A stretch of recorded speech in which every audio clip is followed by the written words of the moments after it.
Liking it. I'm liking it. I hope everyone enjoyed that. The new intro to the show. We thought we'd play that one tonight. Good evening to everyone. Hope everyone's well. We're bringing you another nostalgia show tonight to lighten the spirit a little bit and bring a smile to everyone's face about stories of bygone days. And this evening, we are very privileged to welcome Mr. Lubin, Ian, and his friend Mike, who's been a Tottenham supporter, I've been informed this evening, even longer than Lubo. Welcome, gentlemen. I hope you're both well. Very well, Cookie. Thanks for having me on. First time. So. Pleasure. Anytime, Mike. Anytime, mate. You're more than welcome. Losing me, Sherry. Likewise, pleasure to be here. Love the bit. We saw Lucas Moura just now. 7 years yesterday. It was 7 years last night, I think, since Moura's night in Amsterdam. What a night that was. There you go. I cried that night. Yeah. I did, honestly. A lot of people did. Sheriff, how are you this evening? You all right? I know you're busy week at work. Well, you know, I did have a kip this afternoon. That's all right. He's ready to go then. He's ready to go. We're happy about that. Yeah. Well, I hope everyone enjoys it this evening. I'm sure you're going to hear plenty of memories and stories maybe that you haven't heard before in the chat about Tottenham from Ian and Mike tonight. Guys, I know you've both been going to Spurs for a long time. Mike, if it's all right, we'll start with you. If you just want to tell us a little bit about how you got to be a Spurs fan, whether it was through family or whatever else, and just some of the earliest memories you remember of going to Tottenham as a youngster. Yeah, sure. Well, it's a bit of a funny story. My dad, my oldest brother, are Gooners. My next brother, I was the youngest. My next brother didn't like my dad, so he went over to Tottenham. And for my 9th birthday, that's when I see my first game. And it was the 16th of December, 1961. Showing me age. Jimmy Greaves' debut. And we played Blackpool. We beat them 5-2. Jimmy got an hat-trick. And I can still see the third goal was a scissor kick at the Paxton Road end.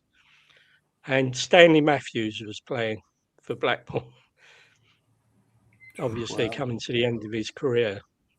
So, yeah, that's how I become a Tottenham supporter. Over the years later on, my brother, God rest him, used to apologise to me when we was going through a bad time. But it's in your blood. Once you're a Tottenham supporter, you're a Tottenham supporter. Yeah. Whatever happens.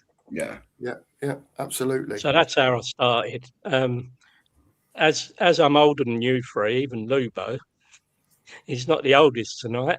When you've all had your words, how you started, I could, if you want, just touch on the early 60 years when you fellas weren't going.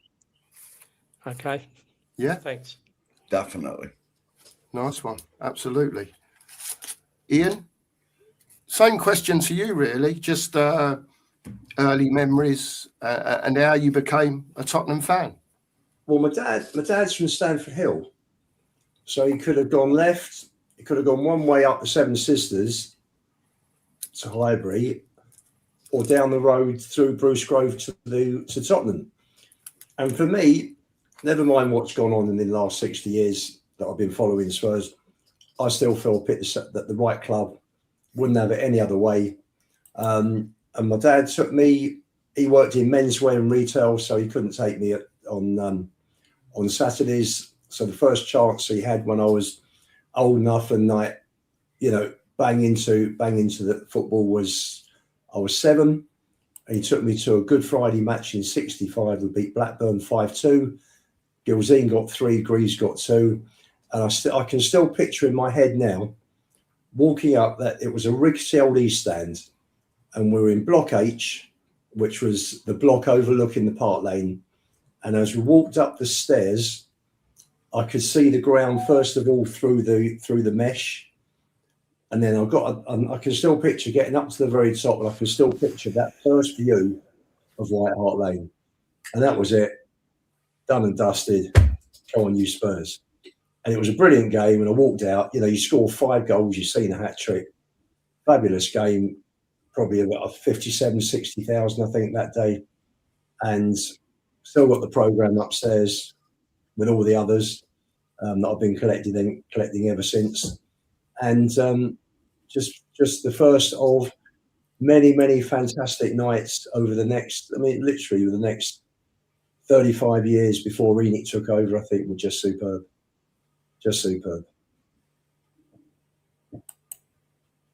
So, I think Mike mentioned about the first part of the 60s, which was before I started going. Love to hear him, Mike. All those memories, 61 FA Cup, in 61, 62 was FA Cup, wasn't it?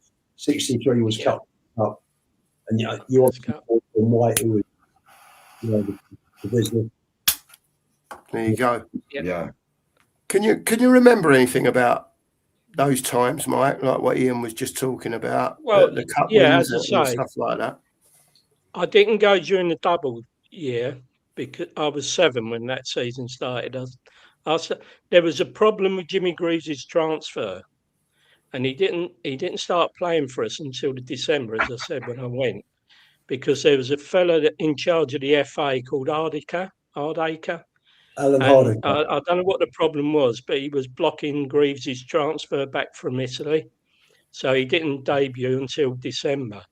But just talking about the double era, if I may, obviously we won the double in 60, 61. The following season, we beat Burnley in the cup final, as you all know, 3-1. And Burnley had a great team in those early 60s. They won the league the year before we did in the double. But Ipswich come up with a certain gentleman as their manager called Alf Ramsey, a Tottenham legend, and he changed the way football was being played. The Winglish wonders, 4-4-2, and he caught teams out, and they won the league. They come up and won the league.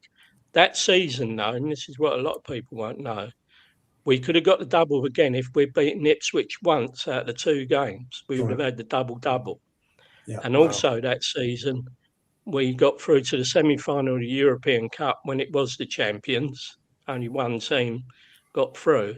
And we lost to Benfica with Eusebio, 4-3 on aggregate. But we had 3 goals disallowed, 2 in Lisbon, 1 at home. The 1 at home was marginally offside, but the 2 in Lisbon were very debatable.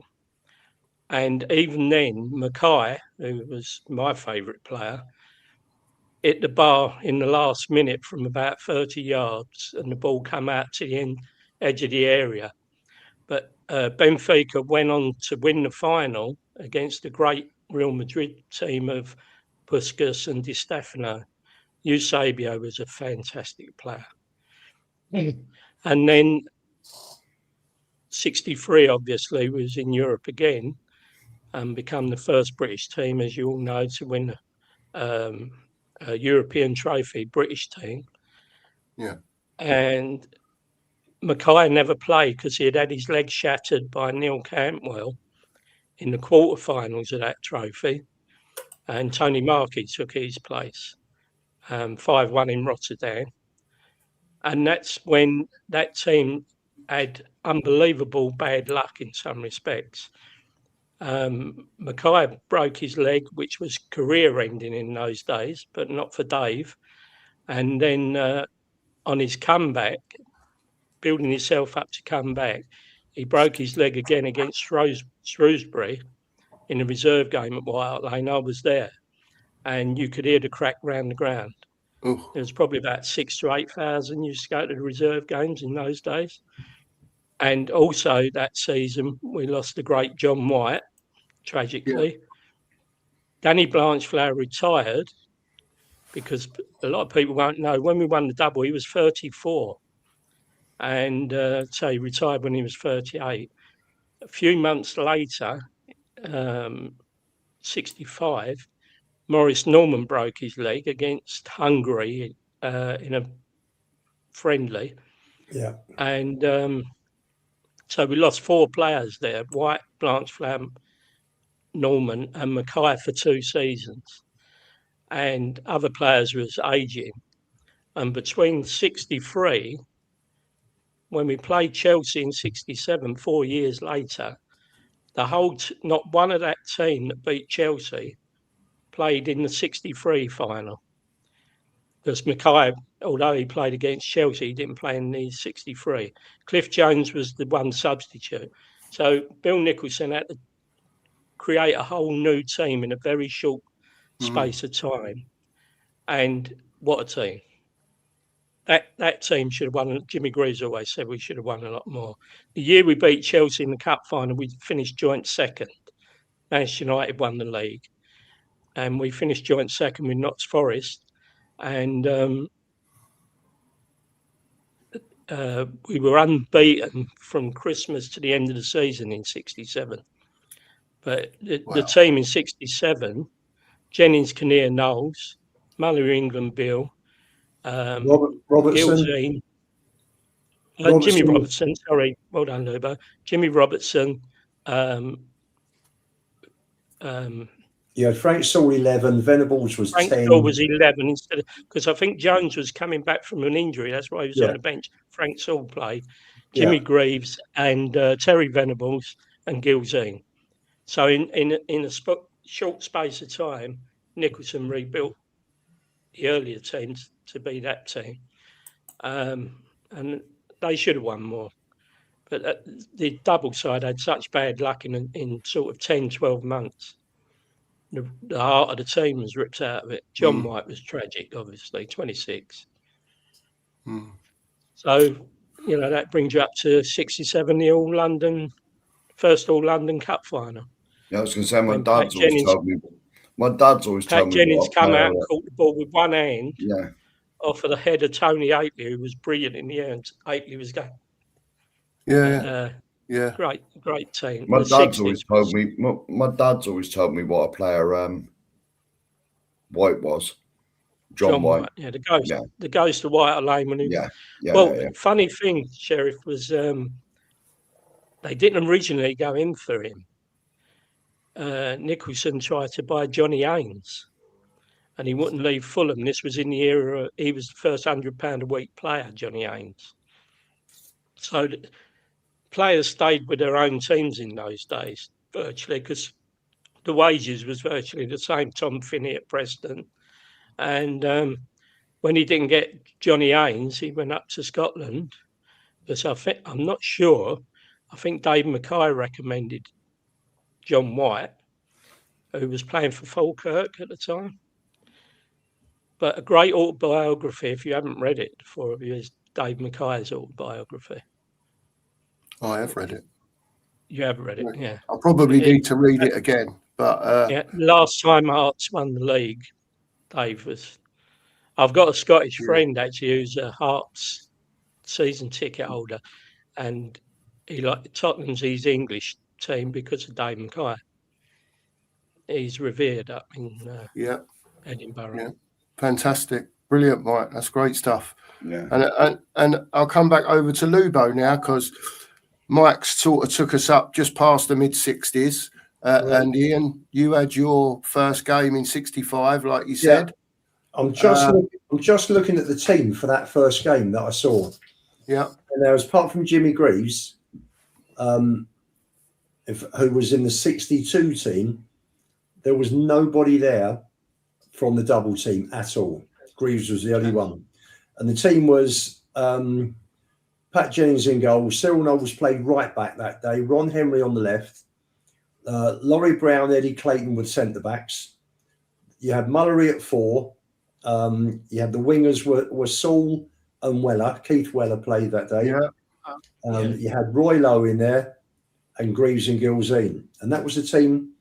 It was like a 2-3-5 formation, with the 2 wingers wide, 9 centre forward, and the 8 and the 10.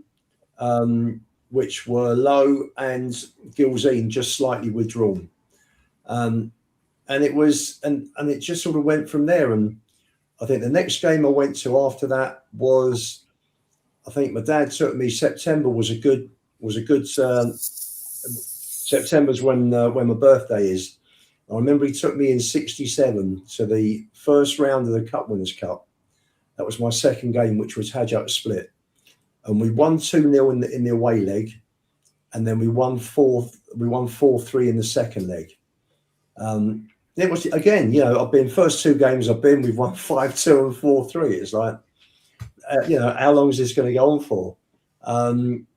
Unfortunately, he couldn't work, so I didn't go to football that much with him. I think he took me to an Olympic Lyonnais Cup Winners' Cup, which I think was the next round, when we went out on away goals. Right. We won 4-3, lost. I think we lost the first leg 1-0, didn't we? Do you remember, Lubo? I was just going to mention that game as well. I can remember being on the Park Lane that night, and I don't know who was injured, but Roger Roy played.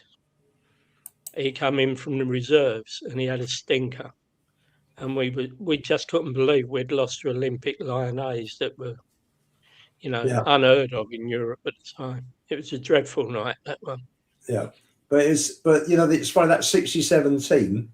You're right. We didn't lose a game from January onwards, did we? And it was because I think we'd lost 3 home games on the spin earlier in the season, 2 or 3, that we didn't finish higher than third.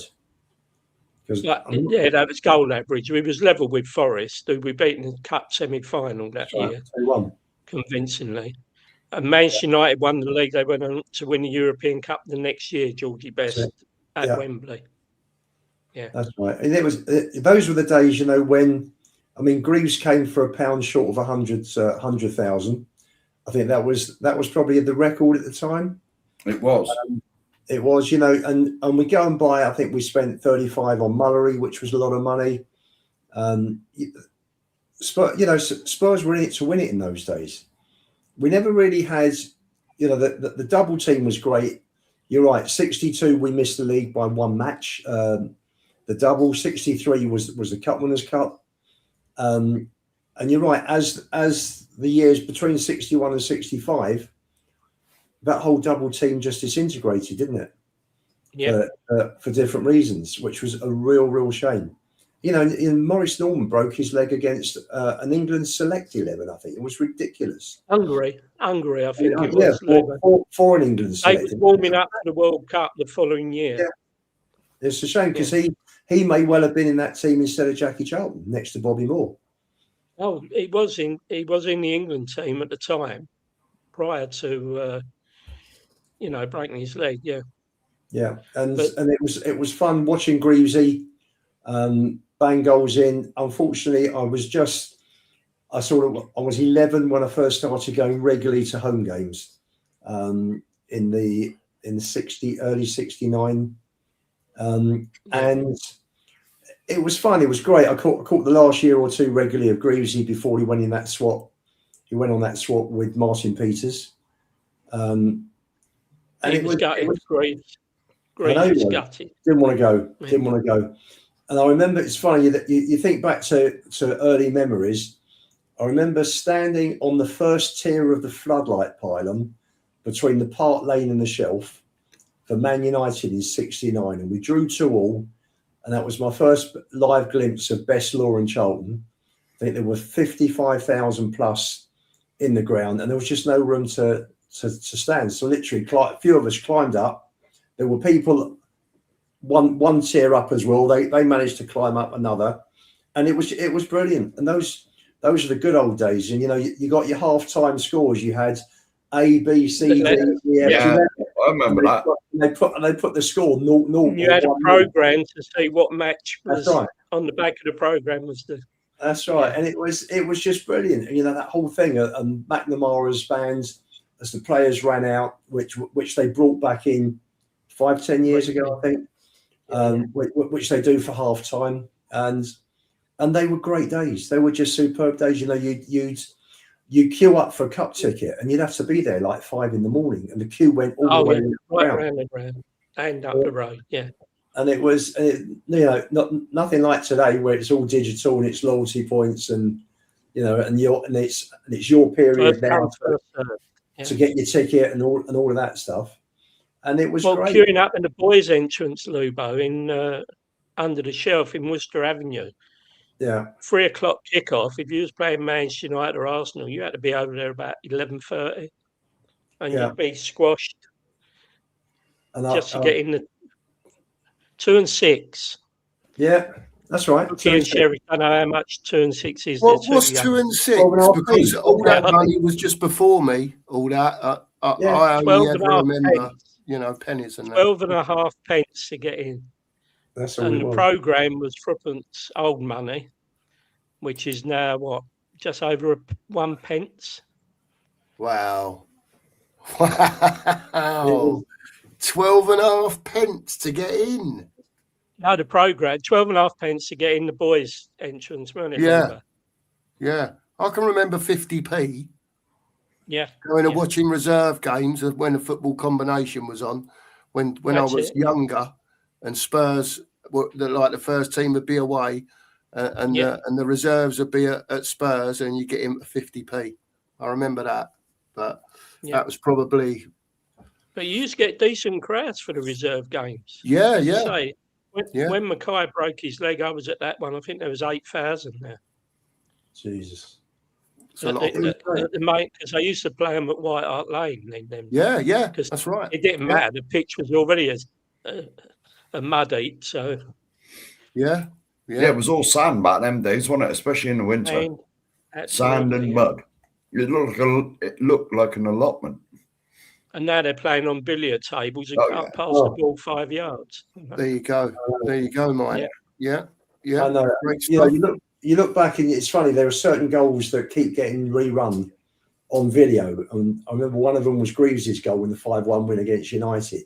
When he went to the halfway line, danced around 3 or 4 players and put it in the back of the net. I was on the red ochre because I used to pass the kids down. Yeah. So we was round the side of the pitch, and Greaves, another game, I think we won 2-1 against Manchester United, Lubo. They were winning 1-0, and Greaves scored 2 in the last couple of minutes. And we was all on the pitch because we didn't have to climb over the wall or nothing.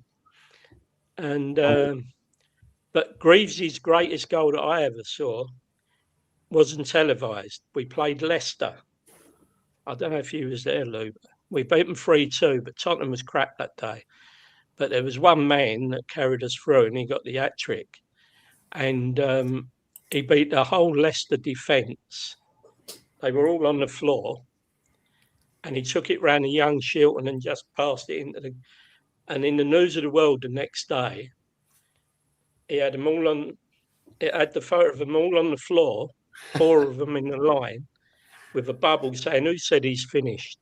Because it was after the World Cup, which he didn't play in. And I think it might have been 68 or something like that, 69.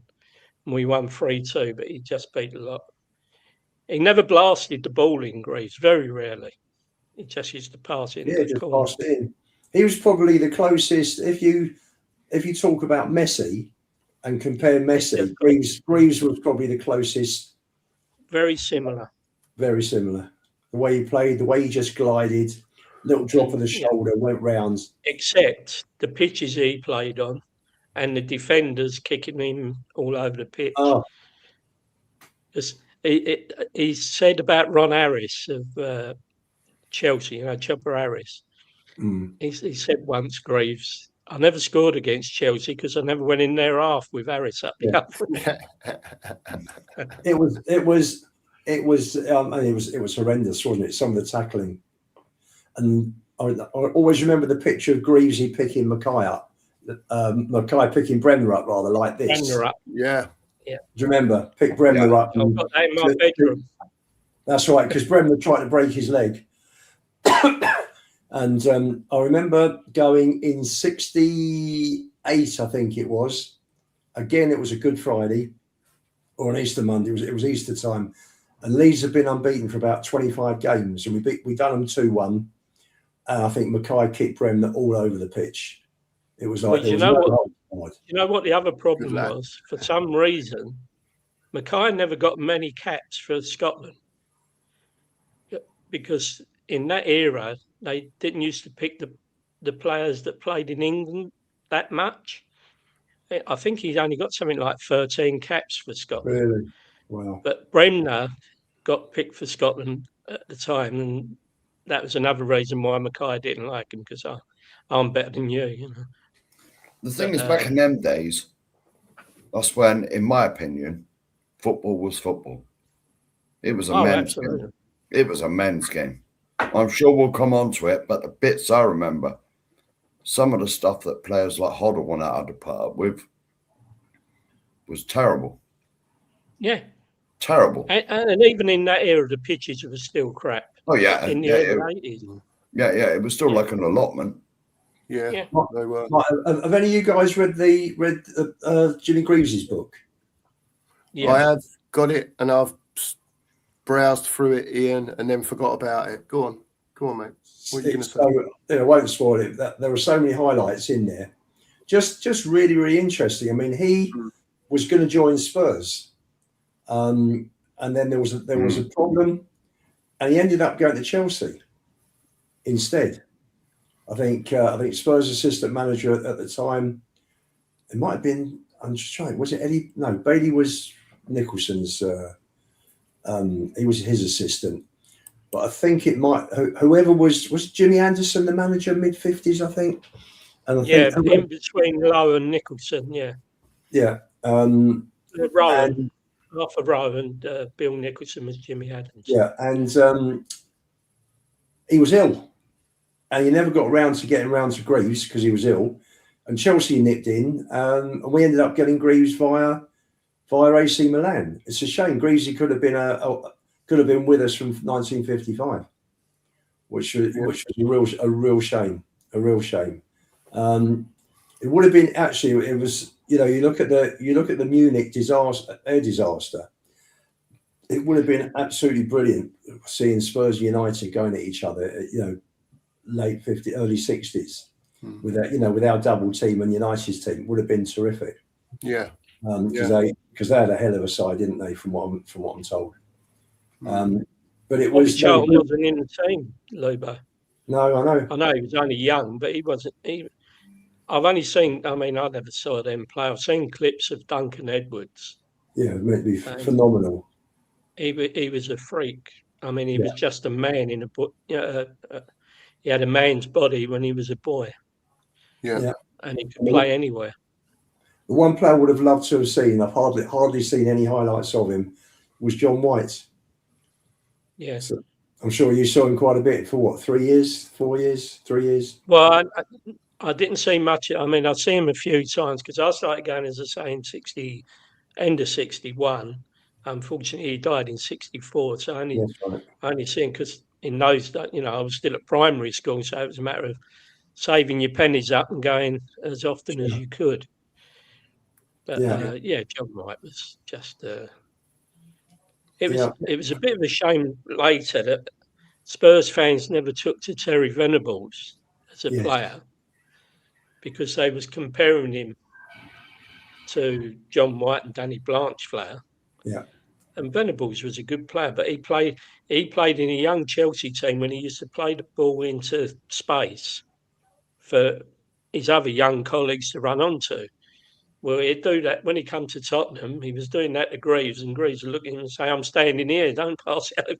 I'm not running for it. Just give it to me here, and I'll put it in the net." It was a different setup. Yeah, but what a manager Bill Nick was. How good, what a manager Bill Nicholson was. He had such high standards, wasn't interested. We play football the right way and we try and win every game, and just superb. And you just look at the managers that we've had recently, and I've got my mojo back with De Zerbi, but you look at the managers that we've had. I mean, he must have been looking at some of the football this season, Bill Nicholson. He must have been like turning in his grave watching some of the shit that we've had to watch. And he was superb, Bill Nick, as a manager, everything. just sort of following him from mid-60s. He just seemed to build teams. He got the, United were strong in 67, 68, weren't they? But he built the double team. Then that all crashed. Then he brought in Jennings, he brought in Kinnear, brought in Knowles. England. That's right. Beale. A bit. Bill. And Alan Mallory. Yeah, he had a good side. And then he went again in the early 70s, didn't he? 70s. And unfortunately, the team that lost the UEFA Cup final, and again we were robbed. Chris McGrath had a perfect goal, disallowed it in Rotterdam when it was 0-0. I was there in the meeting in the second leg. I'll tell you a story. I'll tell you a story as we go into the 70s, because I had a mad 3 years or 2.5 years watching football. It wasn't even that; it was 18 months where I was thrown out the grounds, surrounded by away fans on occasions, threatened by 3 Dutch fans with machetes in Rotterdam. It all got a bit. It's all coming out now, Lubo. You're a bit of an hooligan then, right? Lubo, you should have stayed with the Park Lane boys. You would have been all right. Yeah, I was a shelf boy. I was a shelf boy. But let me just touch on Park Lane. We played Chelsea October 72. And Chelsea had the Paxton, and they were doing walk on with all the blue Chelsea scarves. So all the Spurs were giving them the wanker sign. Can't do it anymore, obviously. I want you to monetize. And I used to stand just in case of aggravation. I was only 15 at the time, and the blokes that were there, Big Vic Donkin and all of his crew. Do you remember Big Vic? It was like 6'5" with hair down to his waist. He was the leader of the Spurs gang. Spurs group, and I used to stand right next to the middle, down the middle of the Park Lane was a gap where the coppers were. That's right. So I give him the wanker sign, and the copper tries, he says, "Oh, you," and grabs me and tries grabbing me. So I sort of resisted, and he tried to slam my head against the metal barrier, and I ducked and looked up and went missed, and then he just lost it when I did that. And he slapped me out. This was 10-3 or 5-3. I think was it Peters? I think was just leading the team out, and they walked me round to the police hut that was in the West Stand. And I remember hearing that they had 105 rejected that day, and I remember walking in there, and this guy got up out the seats, and he walked out, and I walked in, and I sat down. And the sergeant in there said, "Oi, son, what do you think it is here? An effing tea party? Get up." So I had to get up, and I had one of those. I remember keeping. Do you remember the metal combs that you had in the early 70s? Yeah. With a little, you brushed it, and I had hair in those days, plenty of it. And I remember I had one of those. Do you remember the shortcut corduroy jackets that you had? So I had my Ben Sherman shirt, I had my tank top, long sleeve tank top with the comb that had broken teeth in. So I mean, I would have got done if that had been found. In between the shirt and the tank top, and they searched me, couldn't find it, took my name and address, threw me out, and I remember walking out, and there were touts that were outside. And one of them said, "Here, son, you got any money to get back in?" So I said, "Probably got enough." He said, "Go on, there's 20p. It was 20p in those days to get in. So to walked into the Paxton Road, and then had to walk behind all the Chelsea and all the way around. Yeah, I had to stuff. I had 3 or 4 Spurs scarves. I used to have one round the left wrist, one round the right wrist, and one round my neck. Had to chuck them down my trousers, walk round the end of the behind the Chelsea, and I settled in the shelf for that match. Because if I'd have gone back in the Park Lane, the copper would have recognised me and thrown me out again. And that was on the 21st of October. 28th, went to Old Trafford. We won 4-1. Martin Peters scored all 4 goals. I remember that game, yeah. Got to Piccadilly Station, because I'd gone up with Spurs Supporters Club on the train. And there's 6 United fans following me around the station. So I had to settle next to a policeman with a dog.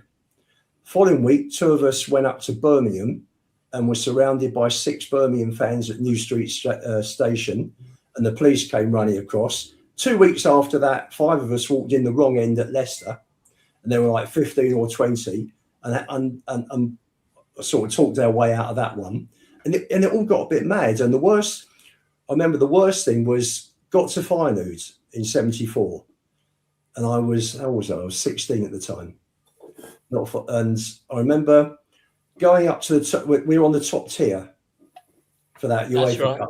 Was you standing or seated? Standing, right at the top. Oh, you was where I was then, yeah.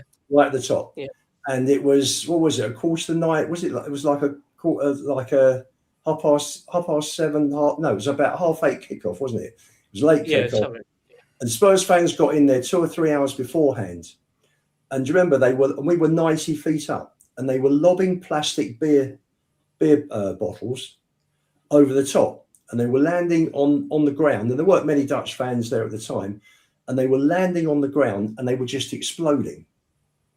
And this went on, and then the police came up sort of 10, 15 minutes into the first half, and they started battering anybody who was in the way. Everyone. Everybody. They were just smashing everybody over the head with truncheons, koshes, whatever. Right, sticks, yeah. That's right. And I was near the front, and I was hanging on. I was hanging on to this crash barrier for dear life. And one bloke went over the top, who was about 3 feet in front of me. God knows what happened to him. I mean, it was a long way down. And then it all settled down. And it's fun. I sort of got myself together, and I couldn't get to the police because they were hitting women, they were hitting old men, and I just lost it. Trying to get to the police, couldn't get to them. There were too many people in front. The police got out of there quickly because people were so pissed off at what they were doing, just hitting defenceless people. They got out. Half time came, and then the Dutch fans were ripping up seats and chucking them like frisbees at the Spurs fans, weren't they? So Spurs fans were getting them back. I wasn't involved before anyone asked. They were got on and threw them back. And this went on right the way through half time. Half time, yeah. Second half started, and with about 20 minutes to go, the police have come in, and it's gone off again.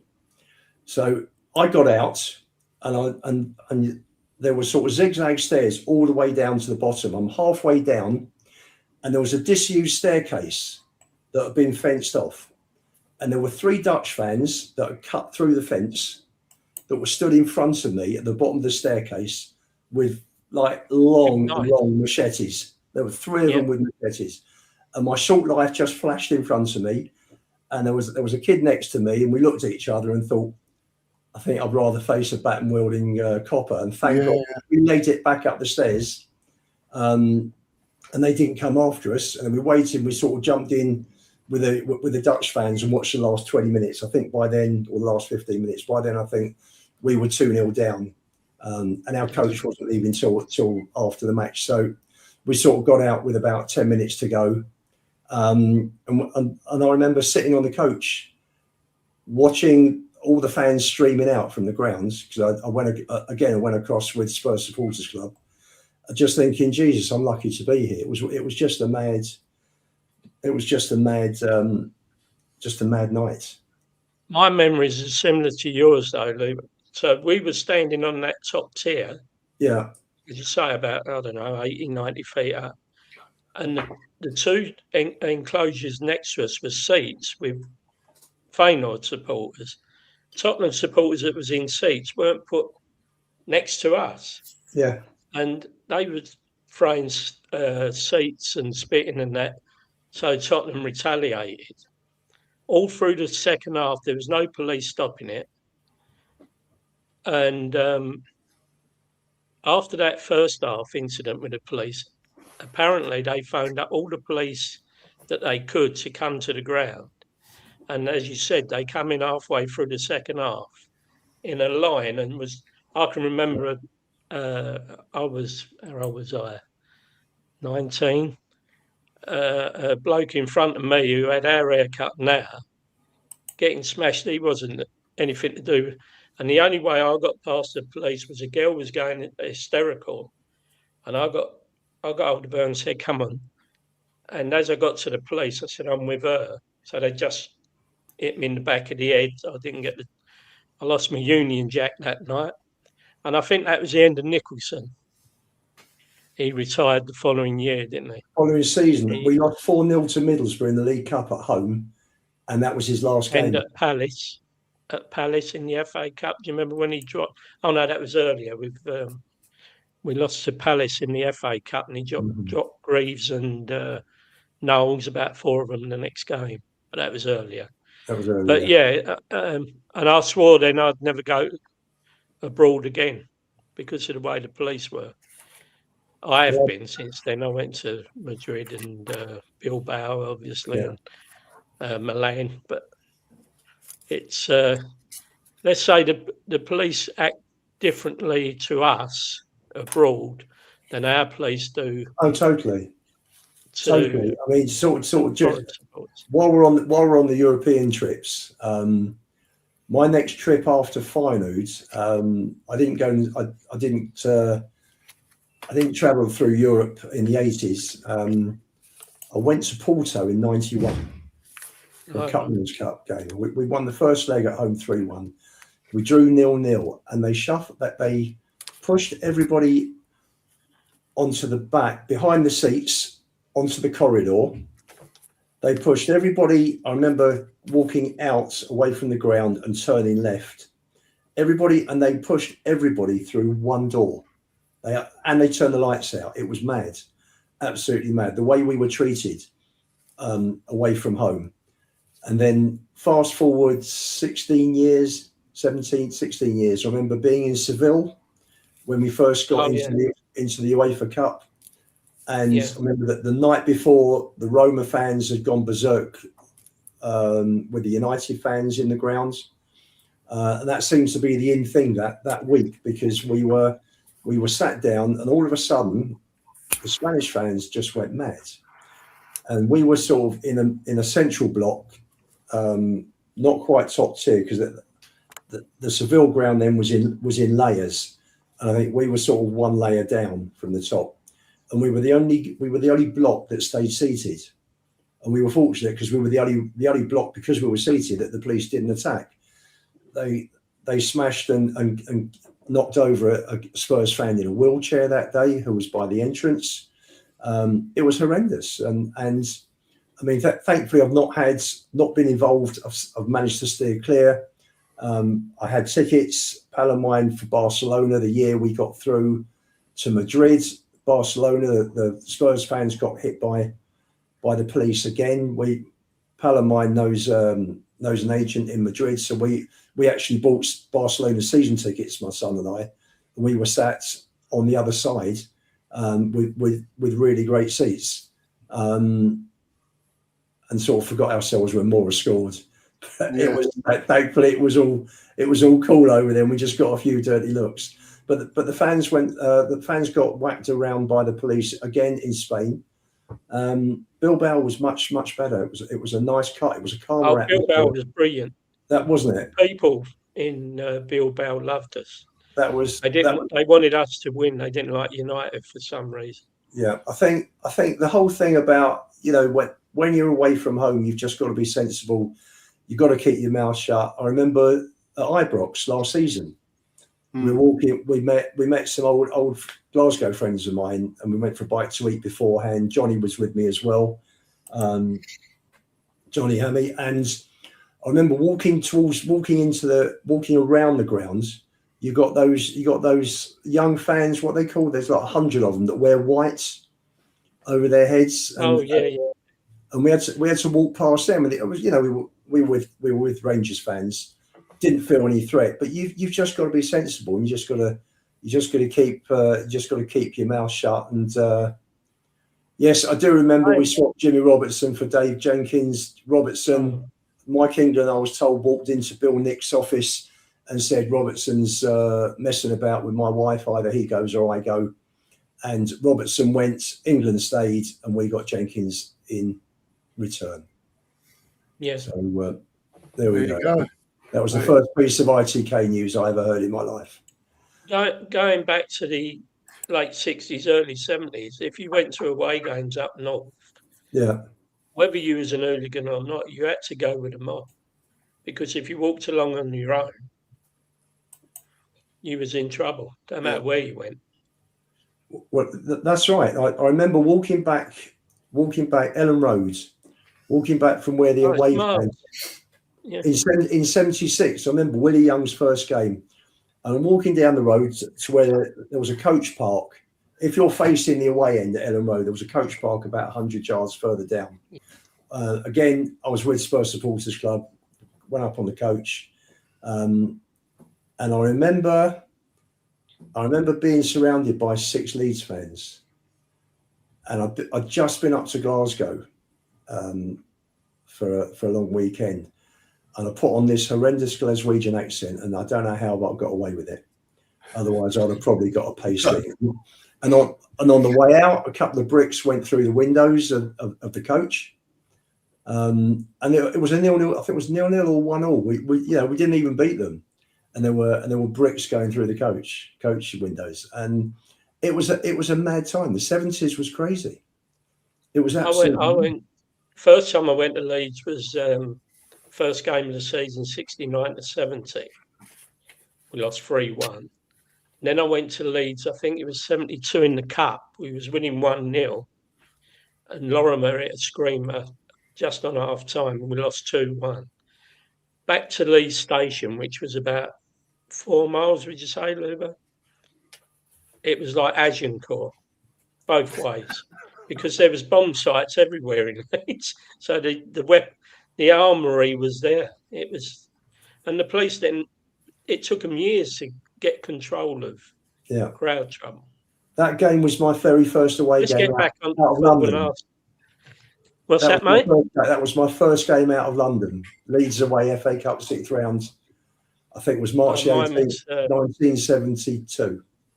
Oh, that one, yeah. Old Trafford, when we drew 2-2 with Manchester United.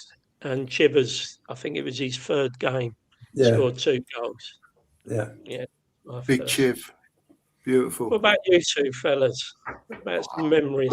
We're way further on than that. I can give you. Yeah, I was going to say. I can give you a little story that I just wrote down. I think I've said it before. I believe it was 1983. I was 15, and it was the first away game that I'd gone to. It was Liverpool away. 1983. So we're on the British Rail train on the way up there. You can imagine the state of that by the time the Tottenham fans got off of there in the 80s. So we got off the train, and there's Old Bill everywhere. Hundreds and hundreds of Tottenham fans coming out of Lime Street Station. So they sort of congregate us all and say, right, we're going this way. And when you get to this road, don't walk on the road, walk on the grass. Right? So, like, you can imagine, road down one side, road down the other, and a massive bit of grass that just goes for miles down the middle towards the ground. Anyway, so we're all walking down, and I slip off the curb. Right? I just slipped and slipped off the side of the curb. I got run over by an horse. Honest, I'll never forget it. Got run over by an horse. And he never even looked back to see if I was all right. Didn't care, mate. Hated us. Scarce coppers, hated Londoners. Oh, mate. Honestly. Yeah, frightened the life out of me. Absolutely frightened the life out of me. But there you go. That was an experience on the first away game. You talk about Liverpool. Two things that come to mind. My first trip to Anfield was end of March 31st, 72. It was Grand National Day, so the game was at 11:30 in the morning, and I remember we were along the side, top tier, next to the Kop, and we drew 1-1 because Pat Jennings saved 2 penalties. And I remember leaving. We left Warmington House, where Spurs Supporters Club coaches always started from and ended. That was the pick-up point and drop-off point. And we left at 11:30, travelled through the night. I mean, we got into Liverpool, into the city centre about 7:30. And there was a cafe there was a new shopping centre that had been built. And I remember going in there for sort of eggs and beans on toast. It was like 12.5p, and you know you couldn't have got an egg in London for 12.5p, and it was like, Jesus, it's cheap up here. And that was a great day, and we got and then the following season, that was I'm trying to think of my years. That was 71, 72 March. Then the following season, 72, 73, we went out to Liverpool in the UEFA Cup semi-final. And there was some Liverpool fans sitting behind me at the second leg. I remember we won 2-1, and they hit us on the break and scored in the Park Lane end, and they won on away goals. And I remember talking to the guys there, and they said, if you're ever at Anfield, we're always in Liverpool Supporters Club in Lower Brett Road. Every match day from 2:00, come and find us. We'll take you in the Kop. So, and the following September, that was from April to September, I remember getting off the coach along, the park there, and walking down Lower Brett Road into the supporters club, found the two guys, had a few drinks with them. They took me in the Kop. That was the one time I was in the Kop. There was 27,000 in there. And I remember we were 2-1 up, and Jennings got hit by their centre forward. Can't think who it was. And then he was limping for the last 10 minutes, and they scored 2 goals and won 3-2. But that was an amazing experience, being in the Kop in 73. So you took the Kop then, single-handed? Yeah, I went in there single-handed. Kept my mouth shut. And in those days, they used to piss in the guy in front's coat pocket because you just couldn't get out to the toilet. Only if he was short. It was mad. And then the first trip I went to at Goodison, I think was December. It was either December 72 or 73. I remember my pal and I walked into a pub about 1:30, 1 o'clock before the 3 o'clock kickoff. And I remember 6 heavies stood up, realised the way we were dressed, we weren't from Liverpool, and stood up, and we just walked straight out before we got a battering. And I always remember that there used to be the guys selling on opposite the grounds, and one of them, that I think there was a pie and mash shot, and I remember having mushy peas for the first time opposite Goodison Park. Yeah, and that was a great experience as well. You know, I look back, and you had massive crowds in the 70s before everything became all-seater because of Hillsborough, and they were like proper football grounds. You know, a lot of the grounds have been renovated and they're sold as bowls now, but these were old-fashioned grounds. You know, Villa Park is like an old-fashioned ground still for me. You know, you go there. I went to the Hill Dickinson for the first time when it opened this year, when we won 3-0 in October. Not a patch on Goodison, not a patch. You know, what is it, 25-30% bigger? Yeah, not a patch. These old grounds were fantastic. And the lane in the old days, when it was full up, it was buzzing. I'm sure you'll agree, Mike. It was amazing, wasn't it? It was the atmosphere. Oh yeah, it was fantastic. The problem is, Lubo, people do, nostalgia is a weird thing. I mean, like you, I remember great atmospheres, European nights, etc. But I also remember being at the old ground with 15,000. You know, the only singing you got was in the Park Lane. A couple of thousand of us, and we used to call the West Stand, where the players come out, the handball stand, because the only time you ever heard them say anything was handball. There was no atmosphere and the people criticise the new ground now. When it's rocking, it's fantastic.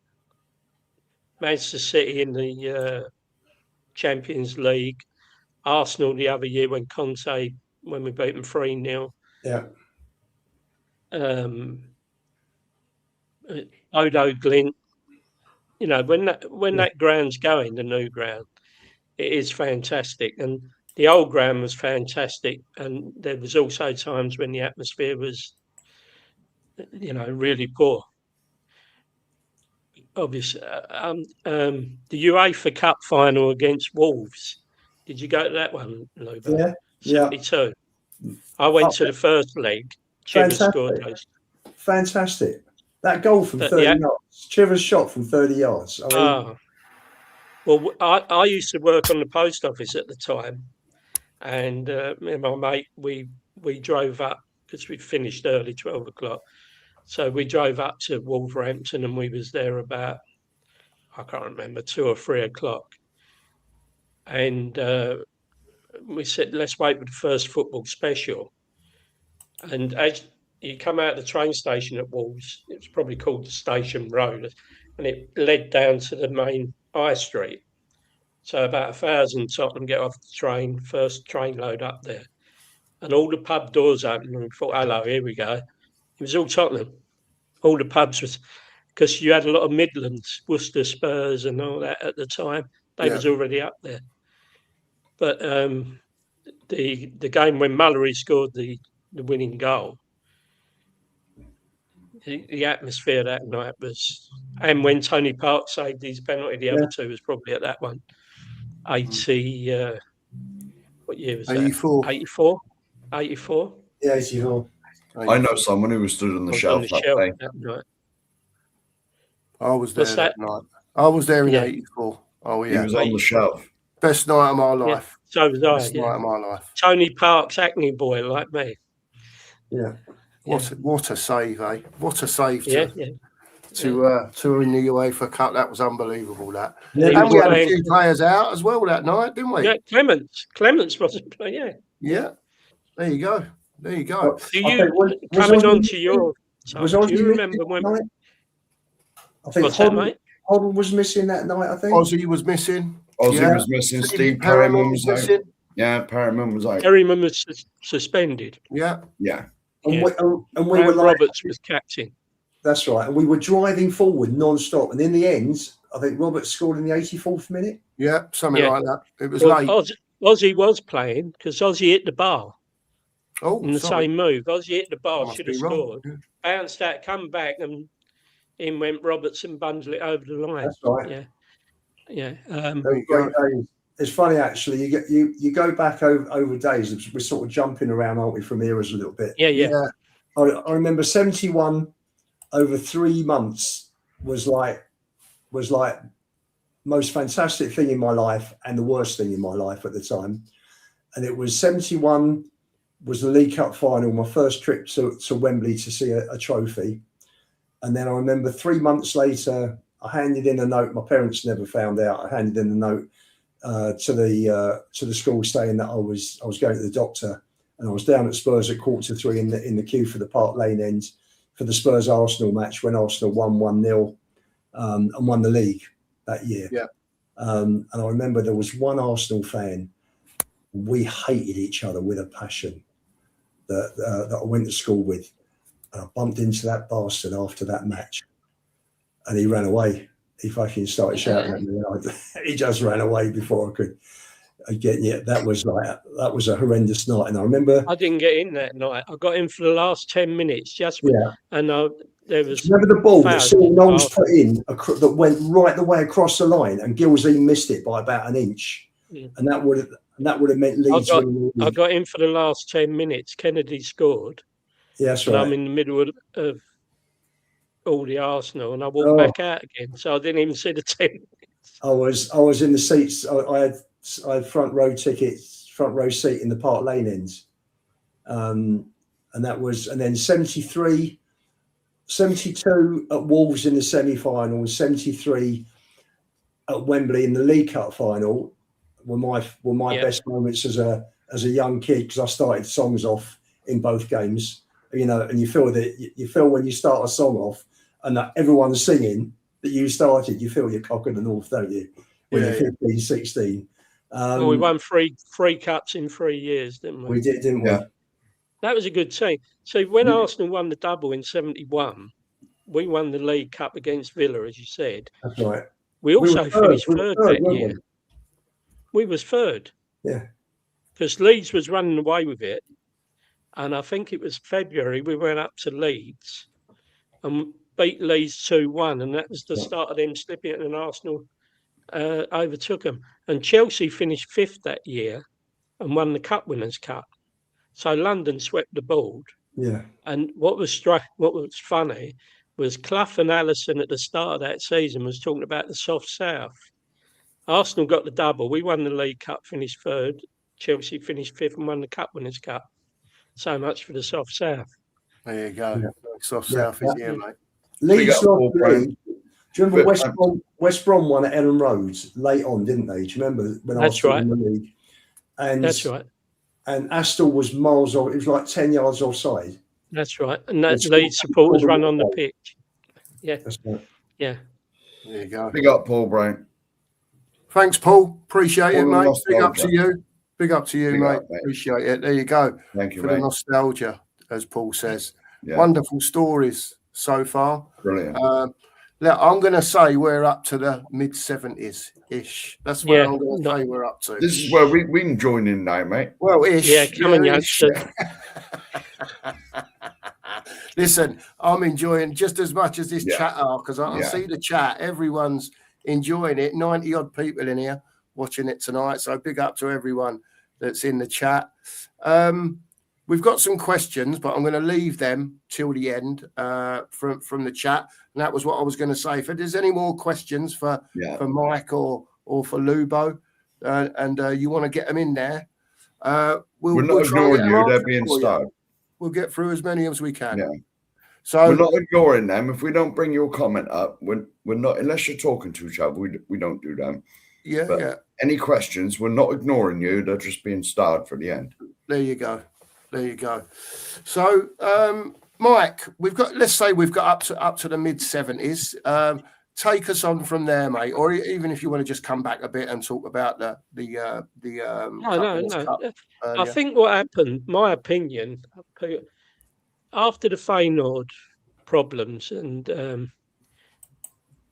we went downhill fairly quickly. Yeah. Obviously, we got relegated in '77. And I think Bill Nicholson never really got over that night in Feyenoord. And I also think he stayed loyal to some of the players a bit too long. Mm-hmm. Having said that, his last signing for the club was Alfie Conn. Oh. Who he wasn't with us for long, but what a player. Unbelievable. And I expect you all remember 75 against Chelsea, our good friends, when it was we was both fighting relegation. Yeah. And there was the scenes on the pitch when Chelsea got their warm welcome. Yeah. And Alfie Conn sat on the ball during the game. Yeah. Come and get it off me. I'll never forget it, Mike. Yeah. I'll never forget. That's one of the first, like when you remember something from early doors, that's one of the things I'll always remember. Alfie Conn sitting on the ball. Alfie Conn was, because he was one of the only, I think he was the first at the time, played for Rangers, come to us and then went back and played for Celtic. Right, okay. And do you remember him playing for Scotland at Wembley when England beat them 5-1? Scotland only had one player on the pitch. It was Alfie Conn. And all the Scots were singing his name. And Mike, if you remember, Alfie Conn was brilliant against Leeds. 3-0. As well, in 4-2. Yeah. And who else was? Cyril Knowles, one of my favourite players. Scored 2 that night, didn't he? Yeah, Cyril Knowles was the best left back I've ever seen. Yeah. His left foot was a wand. Oh, yeah. Only got 2 England caps, because Ramsey didn't like him. He was a bit of a boy, weren't he, Cyril? Yes. And he picked Terry Cooper all the time. Knowles was better than Terry Cooper. And so was Bob McNabb, actually, at Arsenal. He was better than Terry Cooper. Well, do you know what? How many caps did Phil Neal get? And Perryman was a much better right back. Oh, don't. 1 cap, Perryman. I know, against Iceland. That's wrong, isn't it? Totally wrong. So wrong. Do you know what I think there? On so many levels. You know what I think there? Perryman started off as a midfield player, didn't he? Mm-hmm. And he was a decent midfield player, but when he converted to right back, if he had played all his career at right back, surely Phil Neal don't get a look in. Because he was Perryman was. Never injured. Always What, played 600, games or whatever it was. I remember going to a supporters trust, Spurs supporters trust evening in Enfield. I think it was down the Hertford Road in 2008, and it was a Q&A with Perryman. What a lovely guy! And I had a chat with him for 10-15 minutes after the show finished. Top bloke. No edge to him. Very humble. Lovely guy. Yeah. Tottenham's his club.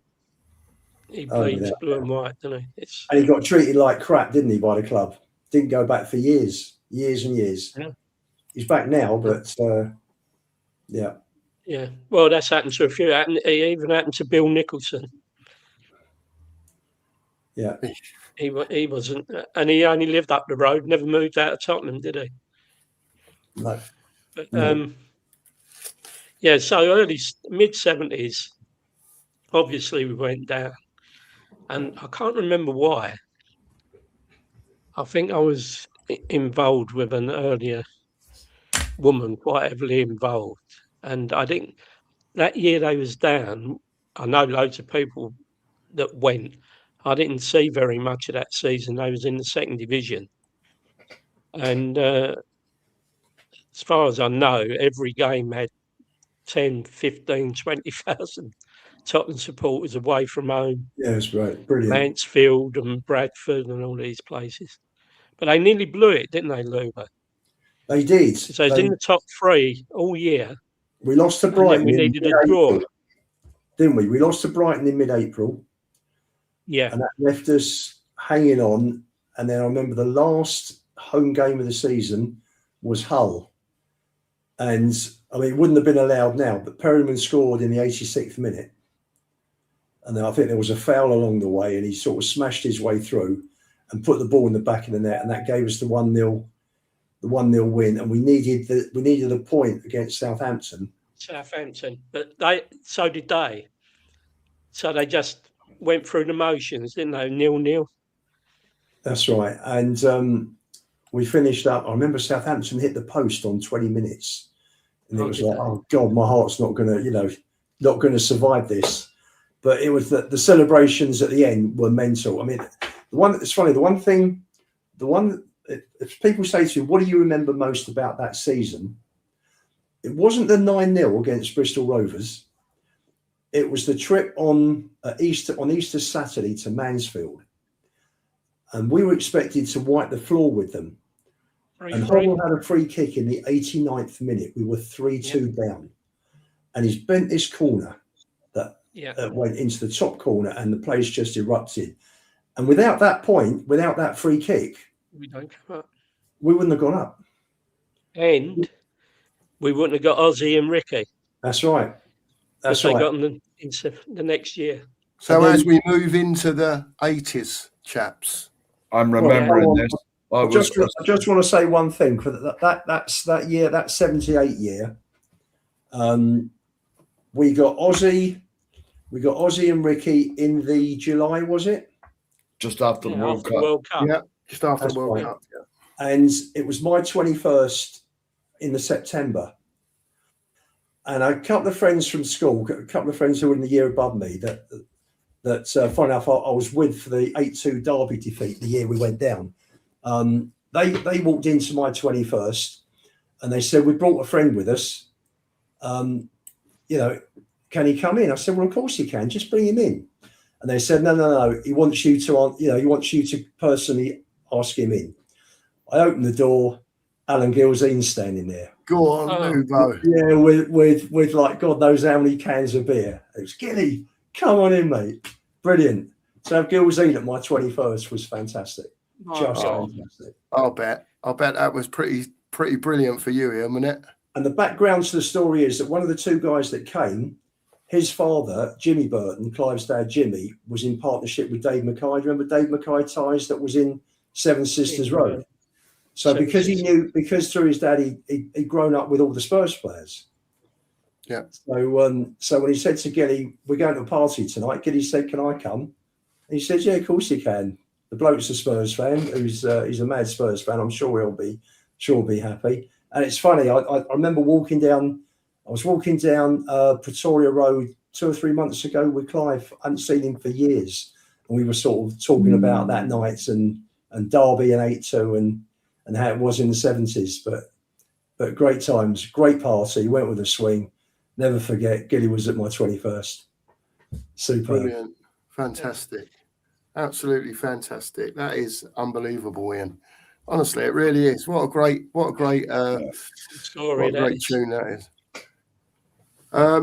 Listen, there's nearly 100 people in here, so I'll only ask once, if you don't mind. We're one sub away from 1,200, right?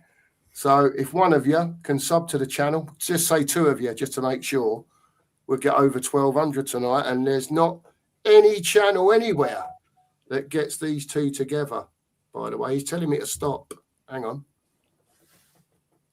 1,200 and something, mate. All right, then. There you guys, go. Whoever hasn't subscribed, and the rest of you, it costs nothing to subscribe. Yeah, let's see if we can get the guys up towards 1,250 tonight. Come on. Whoa. Yeah. Well, here we go. Whoa. Big numbers in here. They don't mess about in here, Lubo, you know. You just press the subscribe button. That's all you need to do. Costs nothing. Hit the subscribe button, people. So, this is going to get interesting now. We move on. We can join in, mate. So we've got to let's talk about Ozzy and Ricky and the 81 Cup final and the replay and the following year against QPR and the replay, and then you can gradually move on to the 84 UEFA Cup final, gents. And between you, whoever wants to go first, between you, Mike or Ian, if you want to start. The early 80s team, like yourselves probably, I sometimes watch old games on YouTube, like Big Match or whatever, or the cup finals from the early 80s. In my opinion, one of the most unsung heroes in the years I've been going to Tottenham is Tony Galvin. Oh. If you watch them old games, Tony Galvin, every time he got the ball, bang, 50 yards up the pitch, taking people on. And his work rate, helping Chris Hughton behind him. And obviously he wasn't the biggest praised players, because you had Hoddle and Ozzy and Crooks and Archibald up front. But Tony Galvin was severely underrated. If you watch him now, you appreciate how good he was. The rest of you. Right, just going back and Ian a little bit, I have early memories of, but how good was Ralph Coates? Well, when we bought Ralph Coates, that was, I think we got him in the August of 71. From Burnley, just after we won the League Cup and finished 3rd. And that team, you had 3 players vying for the wing positions: Jimmy Neighbour, Jimmy Pearce, and Roger Morgan, whose career got cut short. And it was seen that might have been the one area we could have strengthened. And we got Ralph Coates from Burnley, and he was an England international. And we was heavily tipped to win the league by buying Coates. He was a bit inconsistent. On his day, obviously, Norwich Cup final. Yeah. Even then, he came on the sub. I think Jimmy Pearce started that game. But Ralph was a good player, but he wasn't as good as we thought he was going to be when we bought him. I get that. And the story goes that Knowles and Joe Kinnear, because they was a bit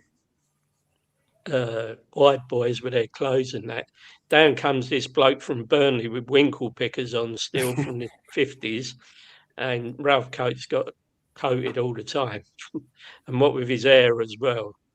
But no, he was a good player, but he wasn't as good as we thought. I just wanted to ask, because I only remember him, Mike, as a nipper. Do you know what I mean? Like a nipper. Yeah.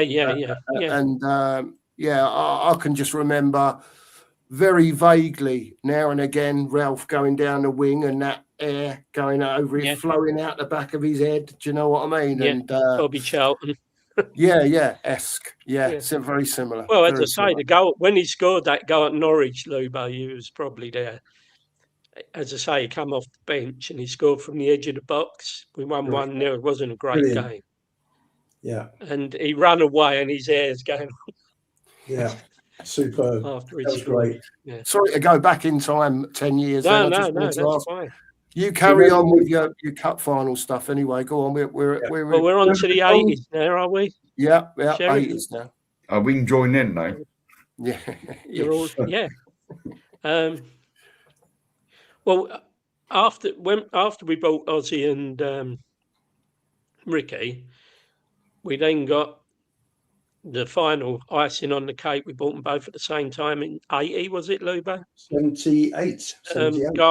Garth Crooks. We got Garth Crooks and Stevie Archibald, didn't we? Stevie Archibald. In the previous summer, and they scored something like 47 goals between them. They both got 20-odd goals each. Archibald, I loved him. Oh.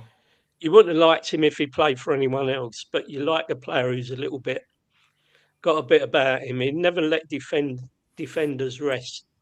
He was always niggling at them. And of course, the Shelf loved him, didn't they? He had his song "We'll Take Good Care of You," Archibald. Yeah. He was, and you had some good players in that early 80 era that weren't in the team, like Mickey Hazard. Mickey Hazard was a great player, and Mark Falco. What's Gary Brook? Yeah, Gary Brook. Super sub. Gary Brook. He was always on the bench, wasn't he, Gary Brook? Yeah. Remember the 81 team, Mike? Do you remember the 81 team? Do you remember the 81 team? Cool. Lexic. Yeah.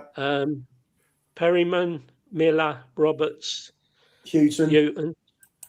R. Davies, Hoddle, Villa, Galvin, Archibald Crooks.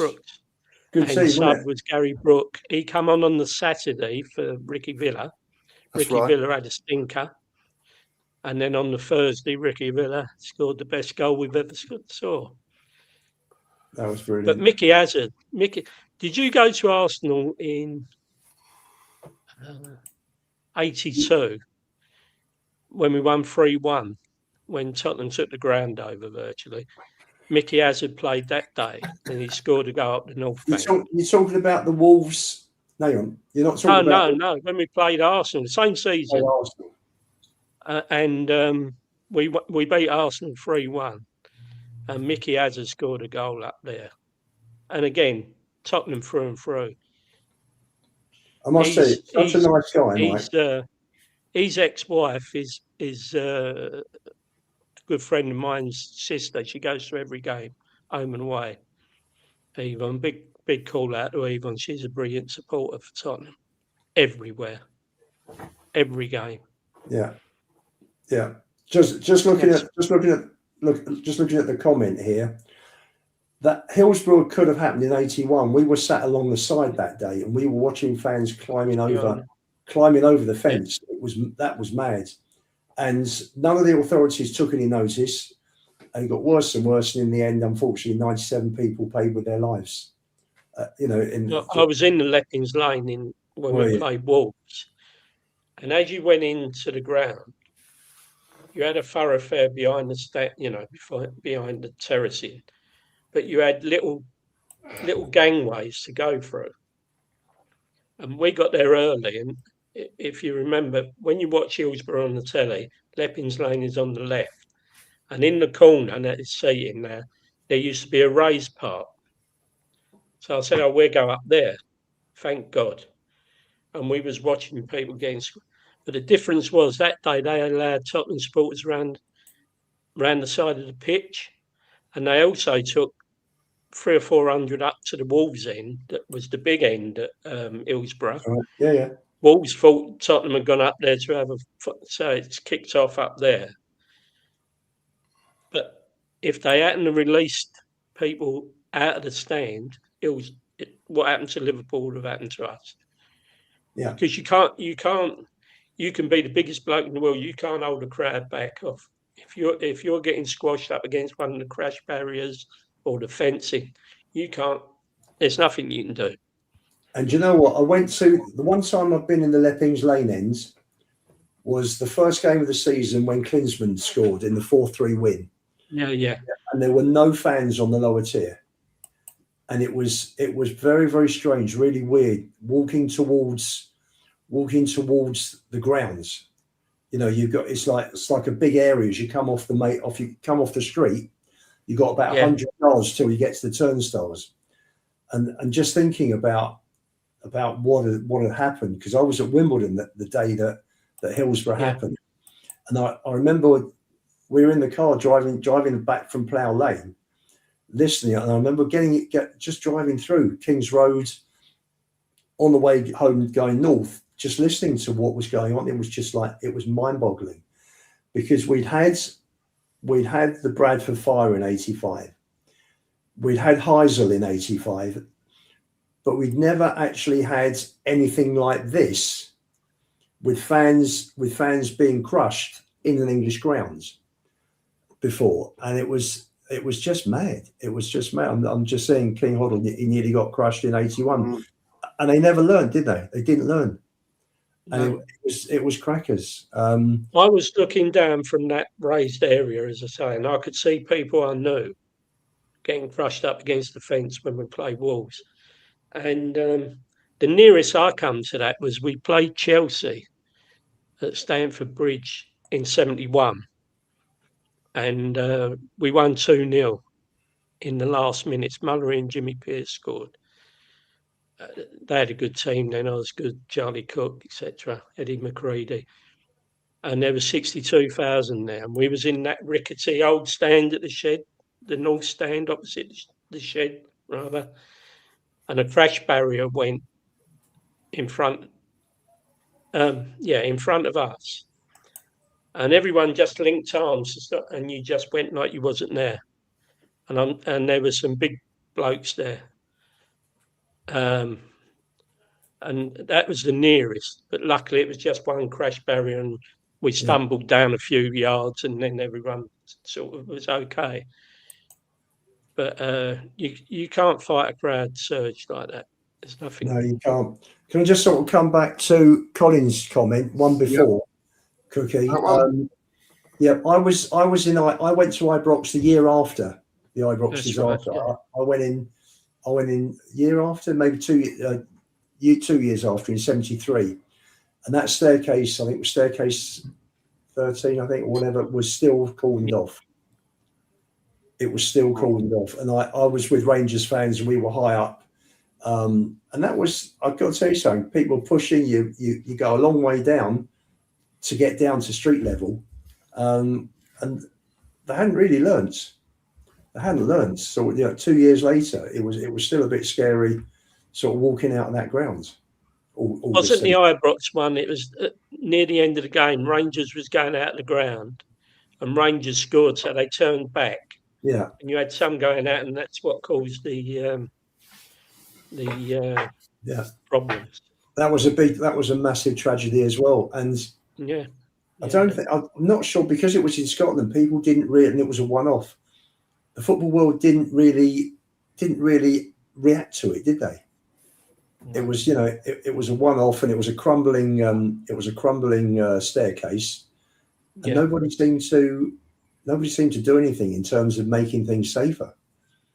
But now we've got. I mean, I was in a like safe standing area last week at Villa, and it's all properly organised now. There's no way you can get involved and have a crush. Although there were people that were, when Spurs scored, that were flying backwards into our row last week when Gallagher and Richie scored. So wasn't Johnny, was it, Lubo? No, it wasn't Johnny. Johnny was further back. He was further back. But no, Rachel, Ibrox was a tragedy as well. And, it's shocking, isn't it, that people walk out, they say goodbye to their loved ones, go out for an afternoon at a football match and never come home. Yeah. Well, it's like the lad who got killed at Seven Sisters against Manchester United.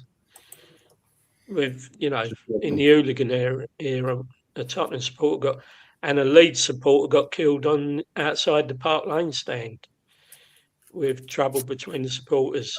I think the story went he got punched, but his head hit the curb. The kid that, not making it right, obviously, but the kid who killed him didn't mean to kill him either. It's just a stupid fight, you know. And our Arsenal supporter got killed against West Ham, didn't they? Well, how many people go out generally, get involved in a fight, end up getting done for manslaughter, and they didn't, you know, just meant to be a row. That's what happens. Yeah. That's what happens. There you go. So how far have we got up to now? Where were we? Mid-80s now? We're talking 81. I think it wasn't a madly difficult run to the final that year, but I remember the semi-final against Wolves. Again, we're on the side, but it was brilliant just seeing the whole of the North Bank at Highbury completely Tottenham. Oh, I was in there. And you know the goal. We feel at home in here. Do you remember the through ball from Hoddle to Crooks was phenomenal for the second goal. The third goal when Ricky turned and hit the top left-hand corner, and it was just what a night that was. That was amazing. It was lovely and warm, wasn't it? It was like I think it was mid-April. It was fantastic. Go to Highbury, win 3-0. We played Wolves off the park, absolutely off the park. Came to Manchester. They lost before they come out. Yeah. John Barnwell was their manager. Do you remember? He played for Arsenal actually, and he said we'd lost before because they only had half the clock in. And Wolves only had half the clock. It was like 3/4 of the ground was Spurs, weren't they, that night? And even a bit of the clock end was, Yeah. And the two main stands in the North Bank and it was packed up there. That North Bank was something else. I mean, the only time it's been noisy. That's right. You know, the fan base, I think the Spurs fans through those years were just fantastic. Oh, they were just superb. I know. You look back nostalgically, and you remember the nice. You know, people tend to. You can't remember every single little minute, piece of information. You remember the great times. You remember the bad times, don't you? When you go back in years, but the fans away. I mean, they're away from home. Spurs fans have always been amazing. They've always travelled in there thousands and thousands. And to be fair, so have Chelsea.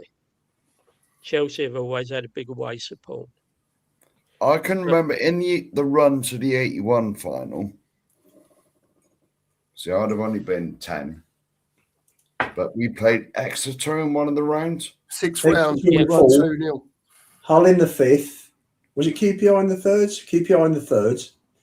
Hull in the 4th. Exeter in the 4th. Hull and Exeter 4th. No, Exeter was definitely 6th round, Lubo. Yeah. 5th was Notts County when Gazza scored when his boot came off. Yeah. No, 81 I was saying. Yeah, 81. 81. No, Gazza wasn't playing then. No, sorry, 81. 91. Sorry, I was thinking Notts County quarter final 91. Sorry. Yeah, I was there. Anyway, about Exeter. Malfunction. I went with my dad to the Exeter home game, and the pub that my dad always had a beer in. Obviously, I didn't. I was only 10, a bit young. Maybe I had a pint of cider. No. But they wouldn't serve him because he thought he was an Exeter fan. Because Exeter's down the road from me. Well, 50 miles, but in the same area. And they wouldn't serve my dad in the pub. Really? Why not? Well, because we all speak a bit funny down here. That's mad. That's madness, isn't it? But I thought in 81 we played Leeds in the quarter final. I'll tell you what, I've got it here. It was QPR, Hull, Hull, Coventry in the 5th. Yeah. We beat Coventry in the 5th, 3-1.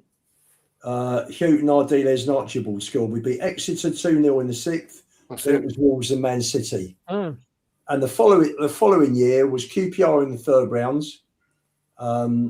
Where are we? Sorry, hold on. 81, 82. Where are we? 81, 82 was Arsenal 3rd round, wasn't it? When Pat Jennings let the ball through his legs, I think. Then we beat Leeds in the 4th rounds.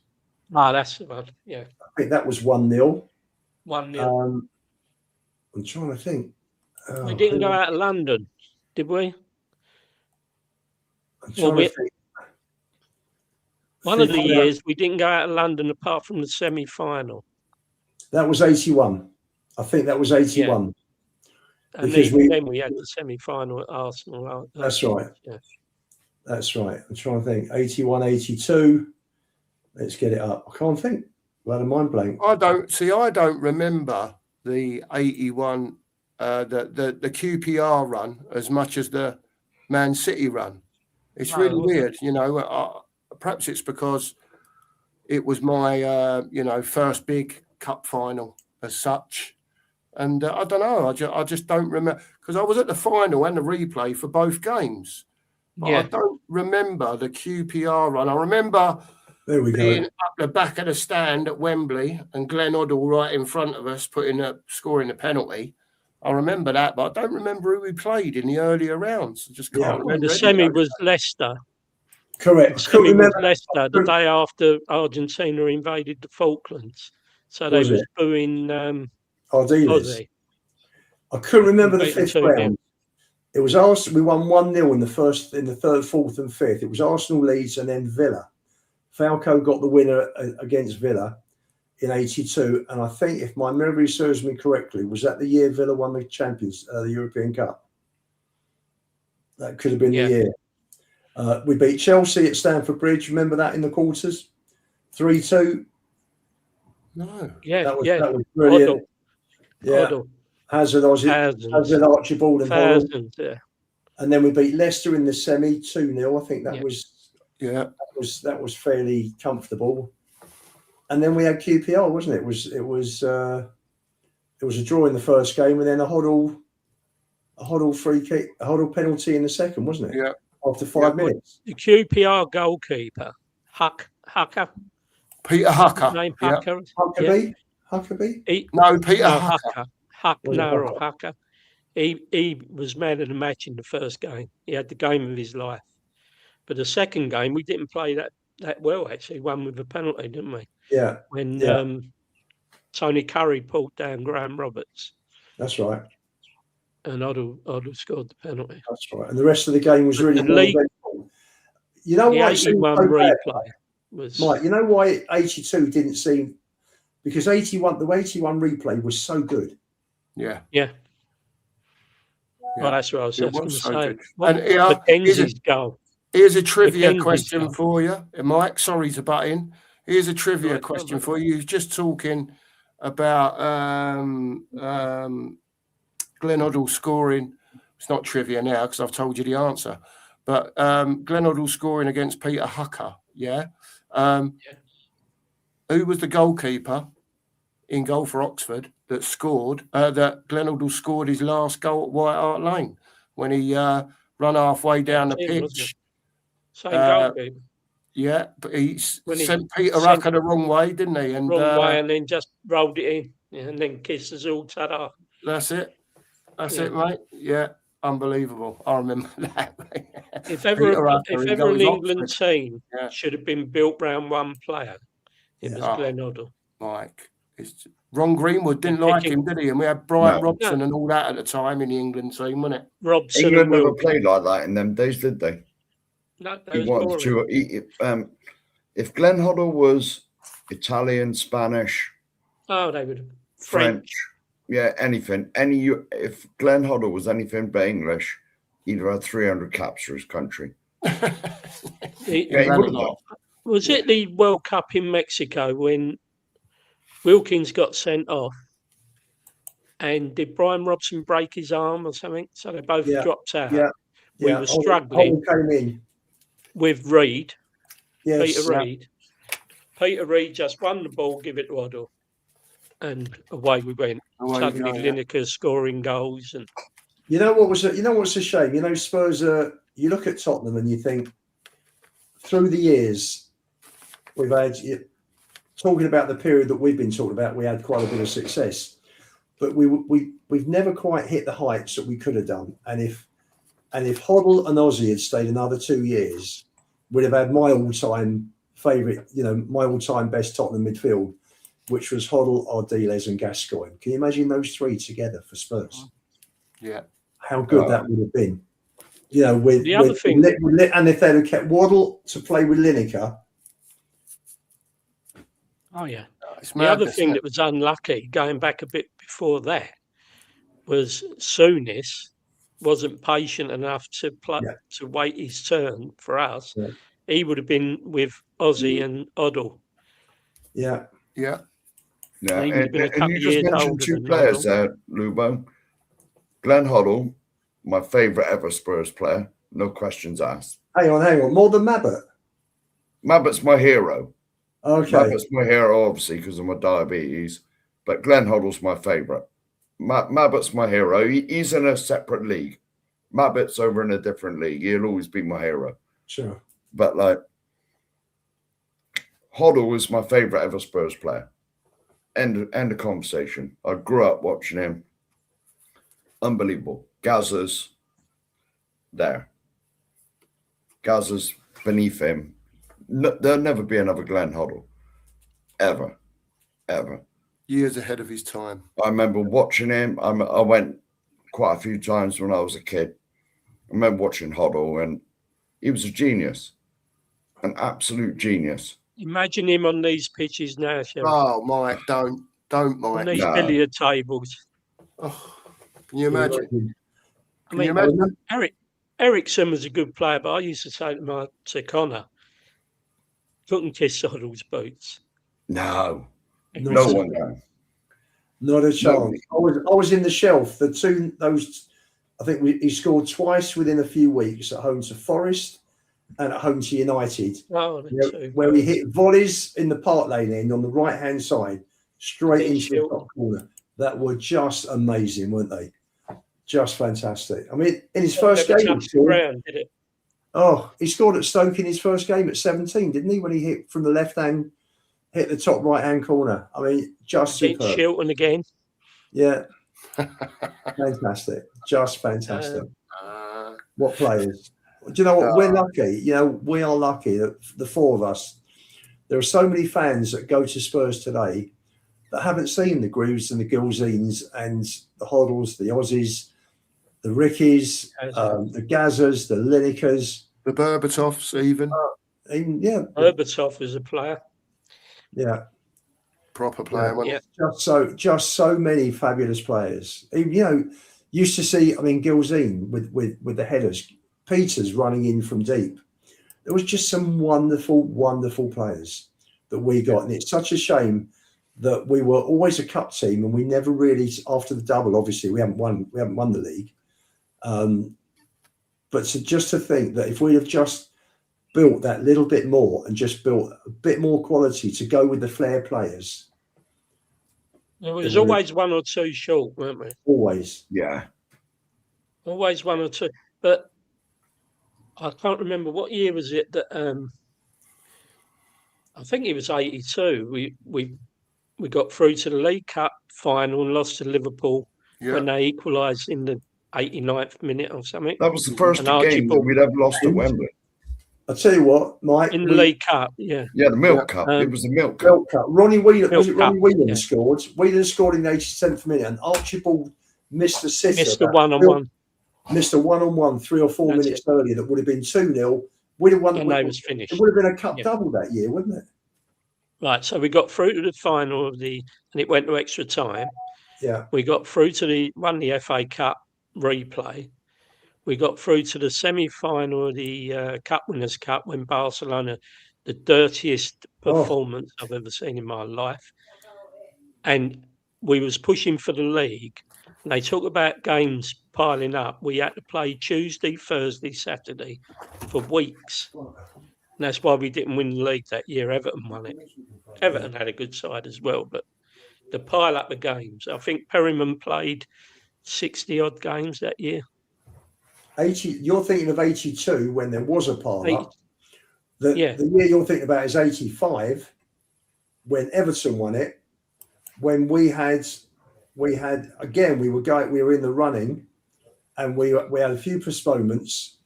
And I remember we had 7 out of 10 games left at home. Gary Stevens got put out of.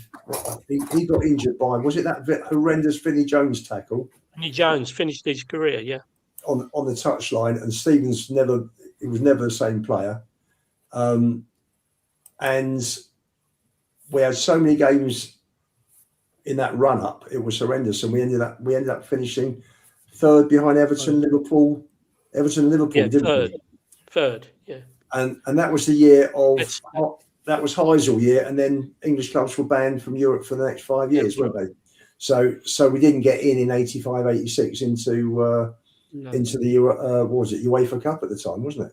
Yeah, because I remember, Mike, that year you're talking about when we got to the Milk Cup final, won the FA Cup and all that, and we was high up in the league, Archibald and Crooks and all that. Yeah. I remember it. I remember now looking at the newspaper, you know, when they used to list the leagues out and whatever, or still do.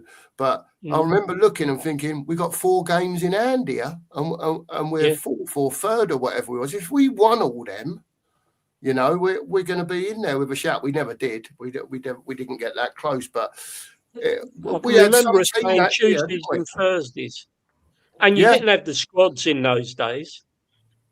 You might have had a squad of about 16 players, not 25, 30 like you got now. No, we finished 81, 82. We finished fourth. Yeah, I'll just jump in here. There's a comment here that I'm sure Mark will answer. Right, let's have a look. Hoddle, what the Watford? Oh, the Watford guy. I just want the boss here to tell you where he was. It's just my favourite Spurs goal of all time. Where were you? I was at Watford. There, mate. I was there. I was at the ground. I was only whatever. I was just a young kid, 15, 16, whatever I was. And I was just right behind it, you know. And you know when, I mean, Hoddle was a genius. You know, my eyes were never off of him when I was watching him at a football match. And he done that Cruyff turn, man. And in the same, in the same motion, almost. And he's chipped 6'5", Steve Sherwood. I was just going to say, yeah. From the edge of the, from the corner of the box, directly straight over, straight in the side netting, over his head. Never seen anything like it. Wonderful, wonderful goal. That end erupted, didn't it? Oh, it was mad. Absolutely mad. What a fantastic goal. Pleasure to be there. That was that fixture pile-up ruined us because we ended up finishing third behind Liverpool on goal difference. That's right. And Everton, I didn't remember. I thought it was much closer. Everton finished on 90 points that year, and Liverpool was 6 goals better off. They had plus 33 and we were plus 27, and we both finished on 77. Ooh. Everton won the league by 13 points, and we were so close in March. Yeah. We were so close. But they won at White Hart Lane, Lubo. That was probably the greatest. I think they won 1-0, Everton. They did. That was the greatest goalkeeping performance I've ever seen in my life at Spurs. That Southall must have taken. We could have scored 10 that night. He was absolutely unbelievable. A lot of people say he's the greatest goalkeeper ever. I don't, but if you talk to Evertonians, he was a god to Southall. He was. So I was going to say, there's only one greatest goalkeeper ever. Pat Jennings. There you go. Super Pat coming out with the old hand out that way. You know what I mean? Out there. And he was still good at Arsenal. Oh, yeah. I got Arsenal. Like he had a baseball glove on his hand. His hand was literally a baseball glove. And such a lovely bloke as well. Yeah. What a lovely man to speak to. Yeah. You know, he's a wonderful fella. But they all are, you know. I've met Gazza, I've knocked on his door, give him a parcel and stood there for 20 minutes talking to him. Do you know what I mean? It's like they're so approachable a lot of the time, especially when you start talking football. Going off of, you know, since I've been up north, I've been delivering in some very nice areas when I was working. Knocked on a door one day. Michael Phelan, the Man United, ex-Man United. Yeah. Stood with him. All he wanted to do was talk about Maurizio Pochettino for hours on his doorstep and what a wonderful manager he is and was. And one day he hoped he'd go to Man United and whatever. it's just there's some wonderful footballers out there to speak to, and I'm sure you two have spoke to many over your times, whether it be I was just going to say, go on, Mike. When Connor was about 5 and he just started playing football, he had Ginola on his shirt, and all his teammates used to call him Ginola. We, myself and Connor's mum and my other son, who's not interested in football, strangely, we went to Tottenham to get some wallpaper for their bedroom, Tottenham wallpaper and bedding, and we didn't know anything was on. We pulled up. I said, something's going on. There was a queue outside the Spurs shop at the Park Lane. So we walked back, and I didn't have nothing on me. All of a sudden, David Pleat and Martin Peters was outside, and we've queued up behind these couple of women. I said, what's going on? She said, they've got about 12 of the players there signing autographs. So we went, we haven't got an autograph book. I said to the missus, run and get some autograph books for the kids anyway. So we queued up, and they was in a long row of 12 players. And some of them you could see didn't really want it. They couldn't wait to get out, you know. Yeah. At the end was Stefan Freud and Ginola. They stayed well after the other 8 or 9, 10 players went. My missus used to say, I don't know what they see in Ginola, because all the girls loved him. Well, when she see him in real life, like this, all he had on was a V-neck jumper, probably cashmere, a pair of slacks. He looked $2 million. And so Connor was, as I say, about 5 or 6. Ginola was his god, and he was just like looking at him.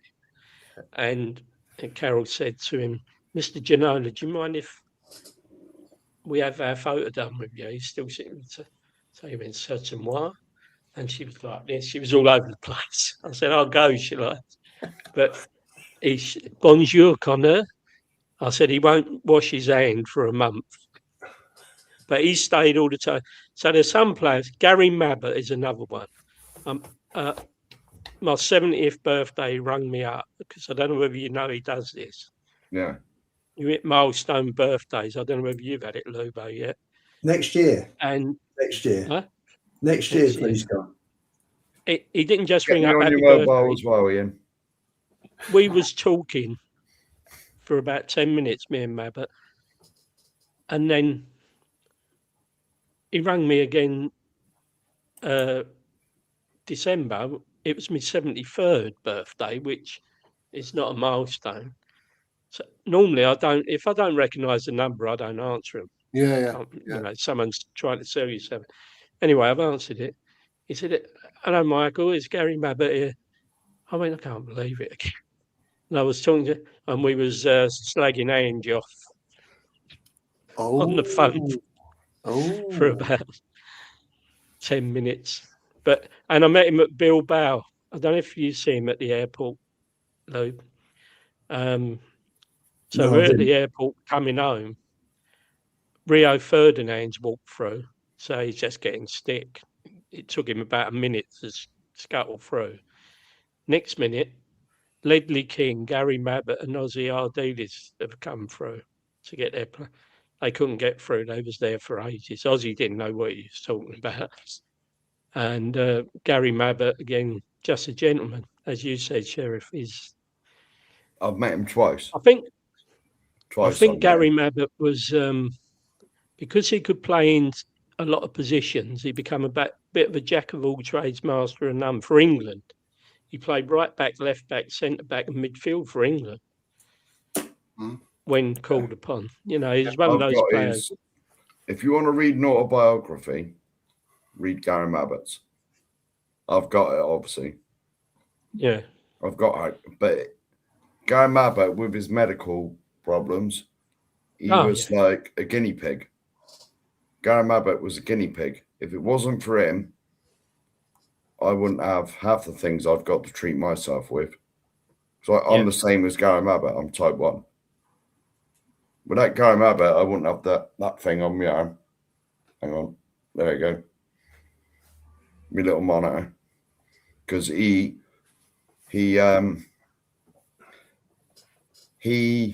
what's the right word? Campaigned to the government you had to pay for them, and they were expensive. And Gary Abbott, he's spokesman or something for Diabetes UK, and he petitioned the government and got them freely available on the NHS.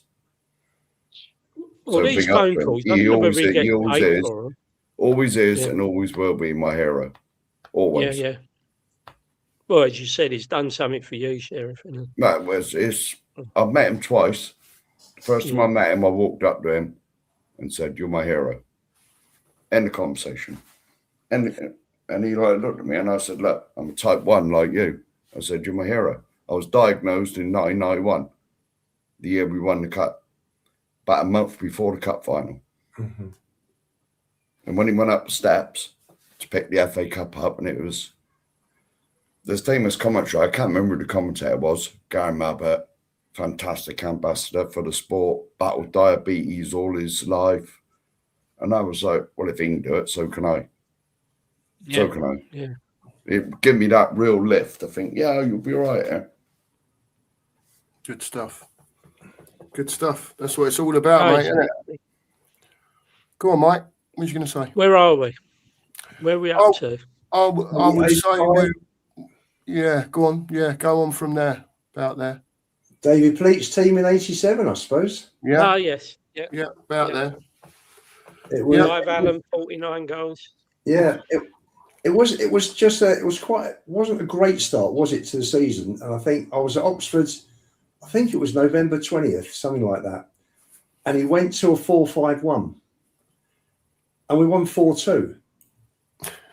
And he stayed with that, and the football that season was fantastic. And we ended up with nothing. And that was probably the best Spurs team. In fact, on probably still, I look at Pochettino's team 2017, and probably that and the 87 team were probably the two best teams we had that won nothing. Yeah. I was too young to see the double team, but they were probably better than any of the teams that I saw that actually won trophies. I think so. Better than the 81. Really? Yeah, I think so. Well, they played a different system, didn't they? Yeah. He played one striker, Allen, and the midfield he had to choose there. Who was it? We had Ozzy and Hoddle. He had Hodge was 3. Hodge. He had Paul Allen. Waddle 4. And Paul Allen. And Paul Allen. Yeah. That's right. And with Clive Allen as the front man. Clarkson was in and out the team. Clarkson was a decent player. I think they was a bit weak at the back. I didn't think much of Mitchell Thomas really. He was okay, but he got ripped apart in that 87 Cup final, didn't he?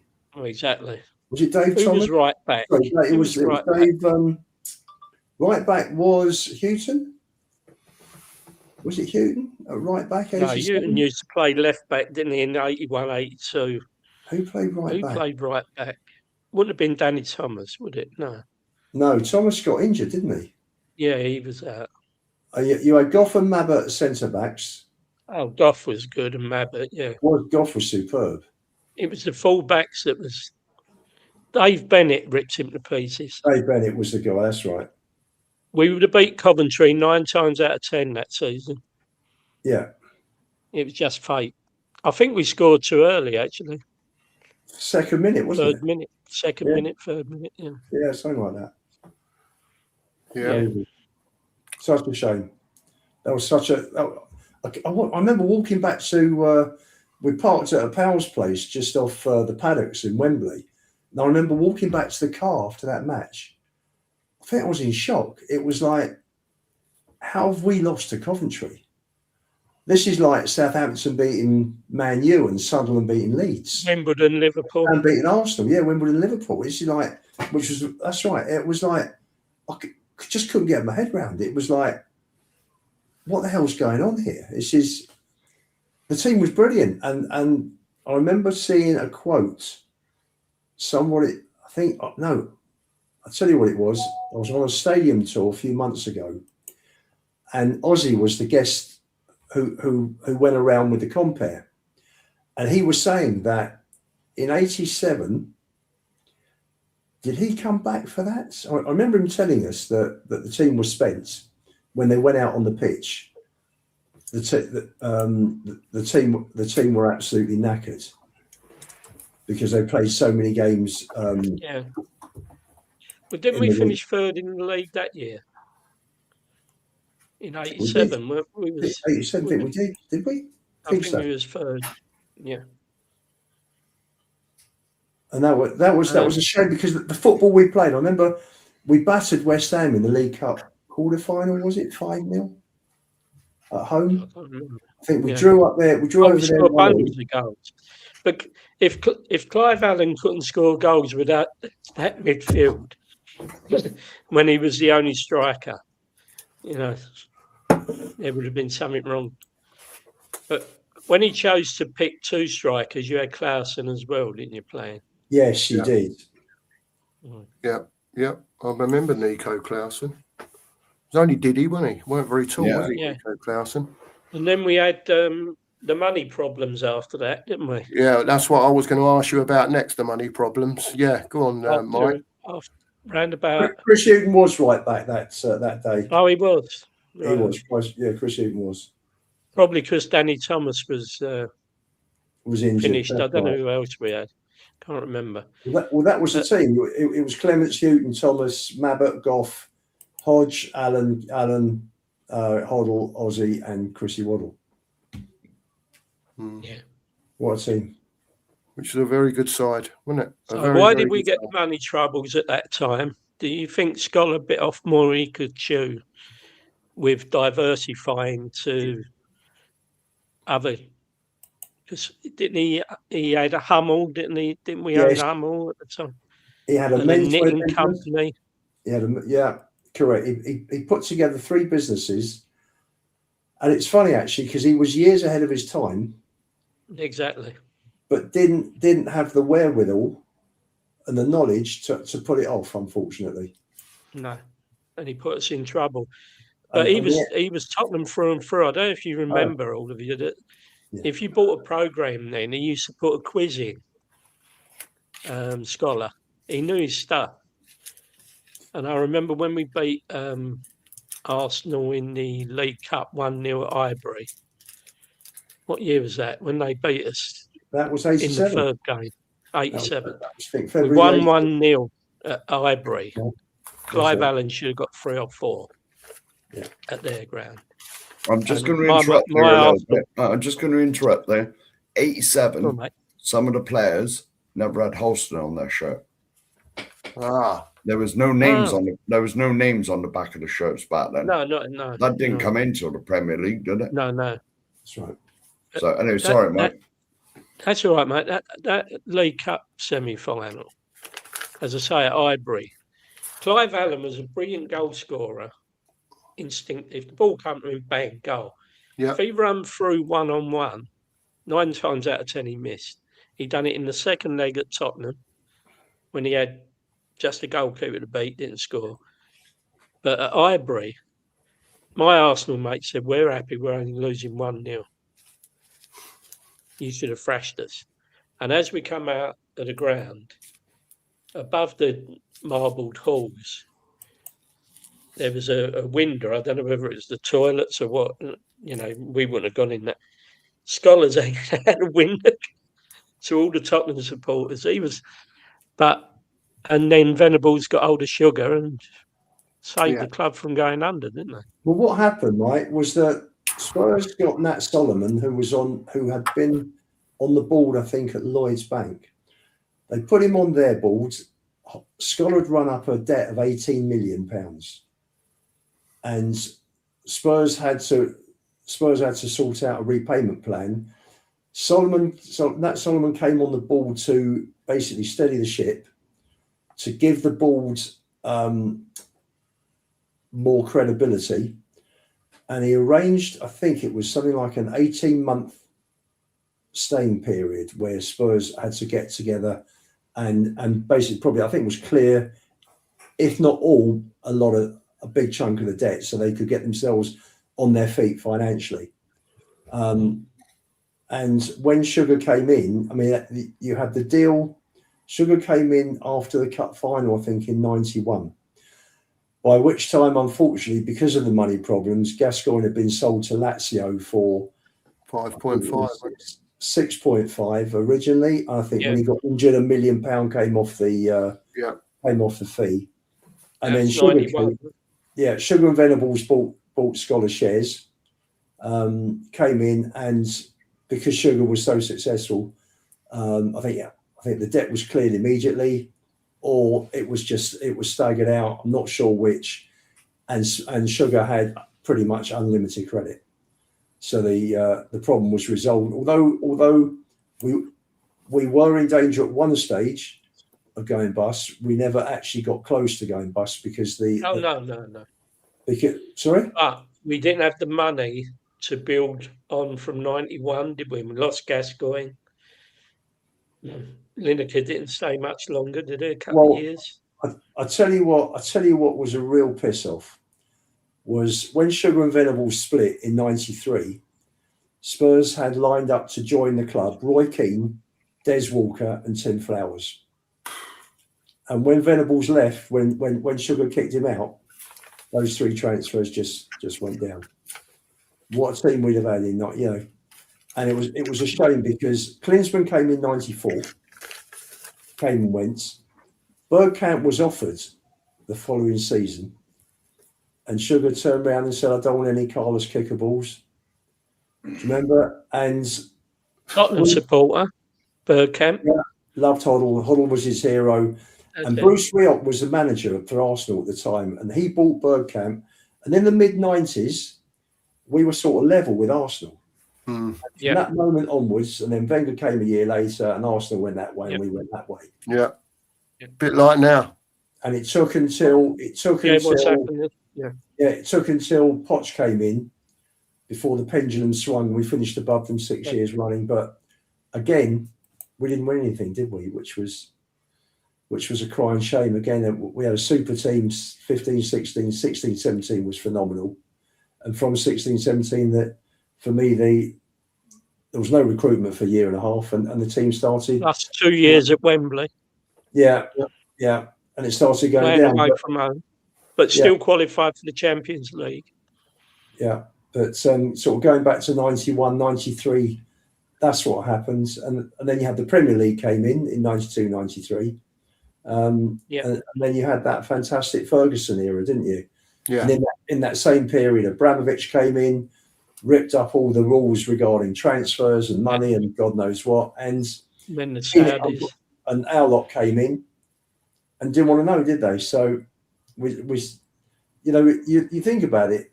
We won the FA Cup in 91. And I remember sitting there.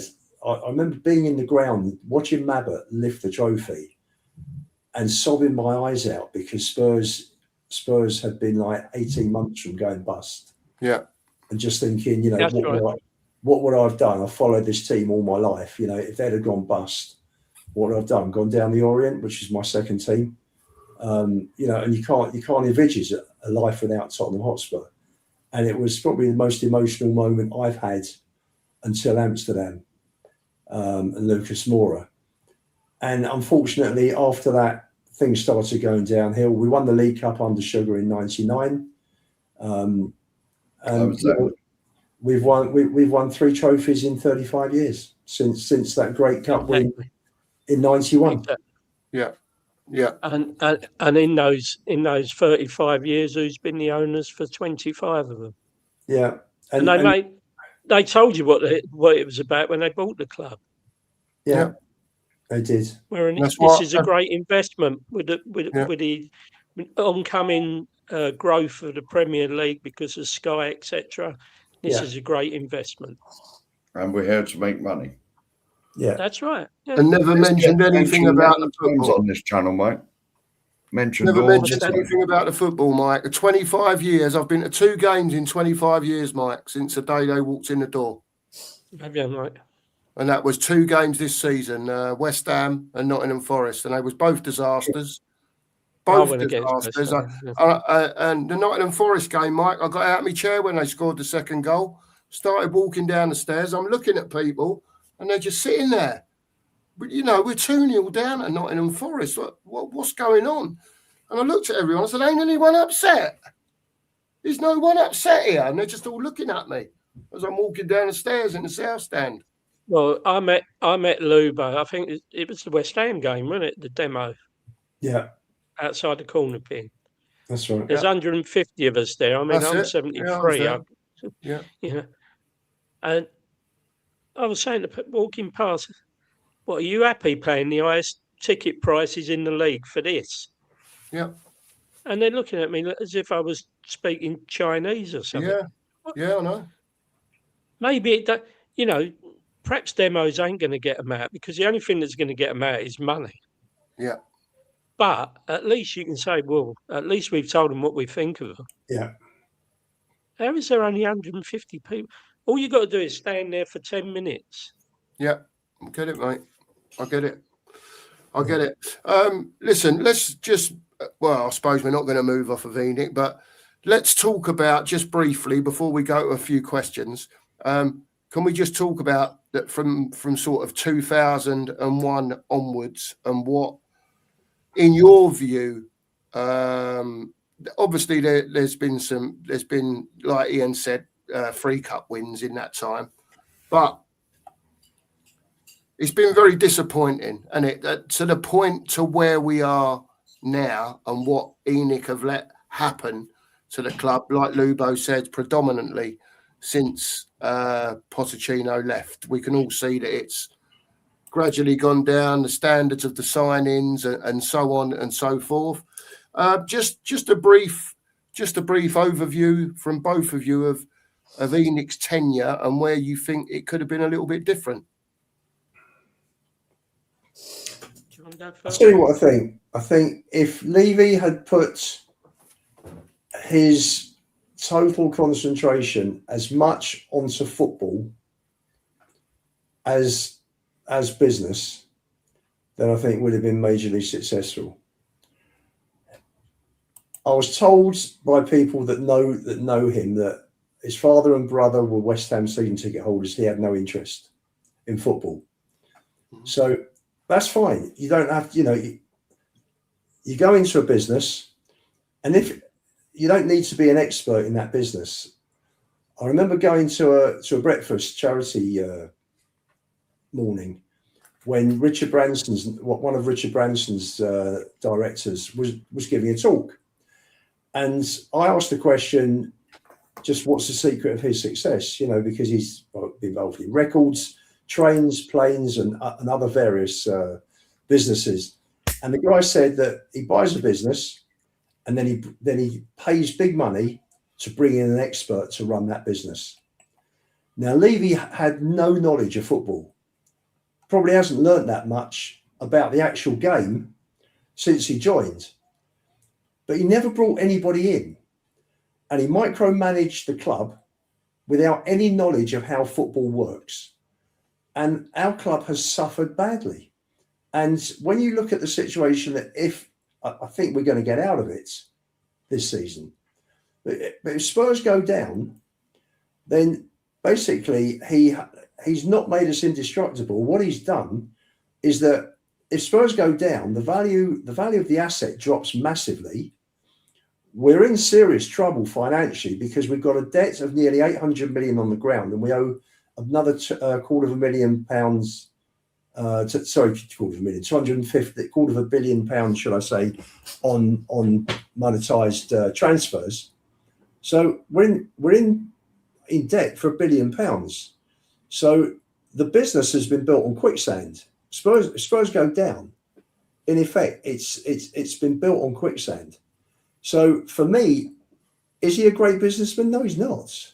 No, he's not. What he's done. They built the grounds. They put us massively in debt. And we've won 2 trophies under ENIC in 25 years. 25 years. You know, before they joined, in the previous 39 years, we won 13 trophies. On every 3 years. 13 trophies. We won one league, 3 in Europe, I think 3 League Cups and 6 FA Cups. I think it works. That's not counting charity shields. Correct. Yeah. Correct. And well, to me, and don't forget this new stadium they built, game-changing stadium. Yeah, for ENIC, it was a game changer. Yeah, for them, yes, not us. For them, it was a game changer. Yeah. Well, Mr. Levy said when the ground was finished, this will enable us to dine at the top table for elite players. In the 6 years we've been there. You've taken my words, Mike, that I say on every show. In the 6 years we've been there, we've gone from the Poch team that played at the old ground and at Wembley that qualified for Champions League to a team that's finishing 17th last year and fighting relegation again. How are we dining at the top table? That's not to say we haven't spent money, but what we've done, we've spent money in the transfer market that can be phased out over 5, 6, 7, 8 years. And the players we're buying are on low wages. It's only, 3 years ago that we beat Arsenal 3-0 with Conte, ripped them to pieces, qualified for the Champions League. And in that 3 years, look at Arsenal and look at us. Yeah. The Kroenkes put £300 million of their own money in. This mob have put nothing in of their own money. They've taken money out of the club for building projects. That's the problem. And the Poch team, that, as you said, in those last 2 years at the old ground, they was brilliant. It only needed a bit more investment. But in Levy's mind, I don't need it. We're in the Champions League. That's good enough for me. Why am I going to go and pay £100 million for a player to win a trophy when I'm getting Champions League money? He felt lucky with Kane coming through the ranks. You know, the best striker in the world at the moment. Son was only 22 million. That team never cost a lot of money, actually. Did it? How much was Vertonghen, Lubo? 9 million? Alderweireld, 11 million? 13, he was 13. Dele Alli, 5 million? He was 5. Lloris was 12. Walker was, I think, 5. Well, he was in that deal. Yeah, he was in the deal with the other Sheffield United player. And it was the other one that was valued higher. What was his name? Carl Norton was the other one. Norton. Came in. He was valued higher, and he started in front of Walker, funny enough, in Poch's first season. Danny Rose was the dearer one. Yeah, Rose was $1 million. Danny Rose, $1 million. Yeah. Dembele was 12. Ericsson was 13. 11. He was 13 million. You know, and Eric Dyer, 2 million. Yeah, two. That's right, 2 or 3 million. And what happened was that you had Paul Mitchell was involved in latterly. Then I think they bought Wanyama for about 11, Ali for 5, Toby for 16, and Sonny for 22 to finish off that team. But what happened was that you had around the time that Poch was building the team and getting the team really strong, was you had the Neymar deal to PSG, and you had then after that you had the Mbappe deal. So Neymar was about 198 million, Mbappe I think was 165 million. So all of a sudden you had massive transfer inflation. 25 million players became 40 million players, 30 million players became 50 and 60 million players. And whereas Levy had got all those players in at keen price, competitively price, he then didn't want to pay. But then Poch wanted Ndombele. He paid 54 million for Ndombele, and because that went wrong, it was like, well, forget that. We ain't doing that again. That's right. We're not going heavy. I'm not spending big money. If Ndombele can go wrong, I'm not wasting any more money on higher price transfers. But they have though. This is the point. Well, Solanke, 65 million. 50, Richarlison, 60 million. They're not. Johnson, Solanke was 57. Richie was 48. Romero's 42. Porro's 40. Johnson was 47 and a half. So Solanke is still the highest price purchase that we've done. And you look at, listen, you spend big money, it doesn't guarantee you that player is going to be successful. Arsenal with Pepe 72, Anthony at United was 80 plus. Right. That's right. But they've gone. Look, Lubo, going back to the 3-0 when we beat them 3-0. Yeah. And then where did Arsenal haven't got Champions League because of it? The Kroenkes, who the Arsenal fans was going mad about, put £300 million in. They go out and get Declan Rice for 100 million plus the wage. Look at the wages they pay. Yeah. Compared to us, this is the differential. And now there's talk that after this season, Arsenal are going to be the richest club in England. Why? Because they're speculated. All this about, oh, we've got a new ground. They haven't paid the debt off. We're lumbered with the debt. If Enoch get a buyer, the club's lumbered with the debt. They haven't. Levy gets his £900 million in his back pocket. Yeah. After paying himself the highest chairman wages in the whole of the league and paying his blonde bird off for 6.6 million last year. What a disgrace. Golden handshake. It's disgraceful. How much is Manchester City worth today? Do you think 6 million? Billion? Manchester City, 6 billion? No, I don't think so. I think United were valued at 5 billion, and they're probably the highest value out of all the clubs. Yeah. When Ineos came in, they spent 1.25 billion, buying 25%. Right. So United were United at the time, and they've been there 2 years.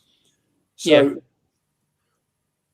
And clubs are not making big money out of football anymore, are they? No, they never have.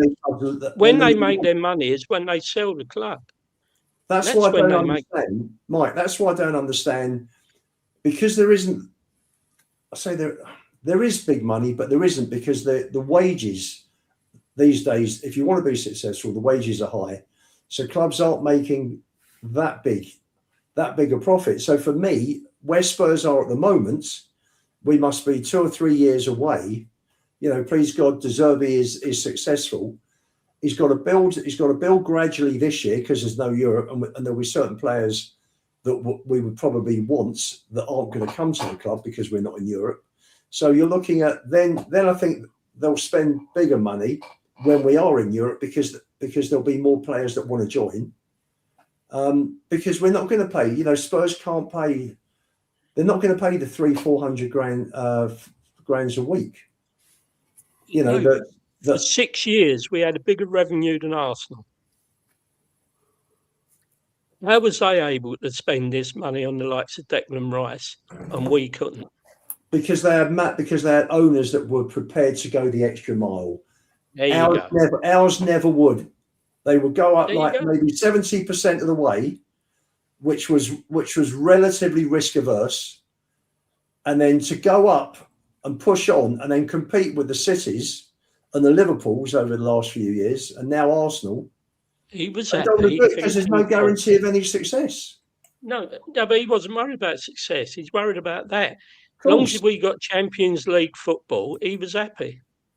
Why am I going to spend £100 million on a Declan Rice to give me the league title? It ain't going to give me any more money. It's going to cost me £100 million. I'm still getting the money. I said on the breakfast show earlier, right, anything to do with bricks and mortar, brilliant. Because at the end of the day, you'll never lose money if you invest in property. Football is a risky business, and they are very risk averse. They won't risk loads of money. What you got to have is ambition. Yeah, well, that's something else. To be successful. As I say, all right, I'll take your point about Manchester United, how much they went for. But bearing in mind, Manchester United wasn't being successful, whereas Manchester City are. How much did Chelsea go? Although Chelsea was different because of the Ukrainian business, wasn't it? Yeah. But what would you say if we're asking for 4 billion for Tottenham? How much is Manchester City worth? I don't think there is. I must tell you, I genuinely don't think United are the biggest, because United is the biggest brand worldwide. Yeah. United and Liverpool are the 2 biggest clubs. Honestly, don't think at the moment. I don't think City are near United and Liverpool. I genuinely don't. Interesting. But what I'm saying is, if I don't believe we're worth 4 billion either. No, I don't think we are. We're being valued at 4 billion. How much of Manchester City? You saw the infrastructure that comes with us, though. You saw what we got. The training ground. It's the potential with Tottenham. The fact that we got 30 odd. If you've got to pay £4 billion. If you've got to pay £4 billion to buy Tottenham, okay, you ain't got to build a new ground. But for instance, Newcastle, I know they haven't got the fan base that we've got, but Newcastle costs 300 million. Yeah. If they wanted to, the Saudis, they can build a new ground, or they add to that and training, etc., and put in an infrastructure. Ours is already done. I can't see where the juice is for a new buyer, apart from nearly £1 billion debt that Enoch won't pay off. Arsenal have paid their debt off for their ground. Well, they also had help because Highbury was turned into apartments. Yeah. And they got 300 million from the sale of those apartments. So that went a long way towards clearing the debts. And obviously they did it before us, and never cost as much. Sure. Sure. And the costs went up. I was told by someone who's connected to a builder. So again, it's hearsay, but I was told that the ground should have cost around 700, 750, and ended up costing 1.2 billion because of all the delays that were caused by all the changes. Because Levy was such a perfectionist that he wanted everything perfect, and if something didn't even look 1% right, it was changed. Yeah, and we've got an amazing ground. He did a great job with the grounds. Let's not take anything away from him on that, because real estate is his game. I think he got a degree in property management or bricks and mortar. They're brilliant at.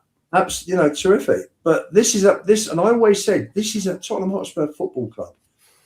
Is exactly that. It is a football club. We're not an entertainment business. This is a football club.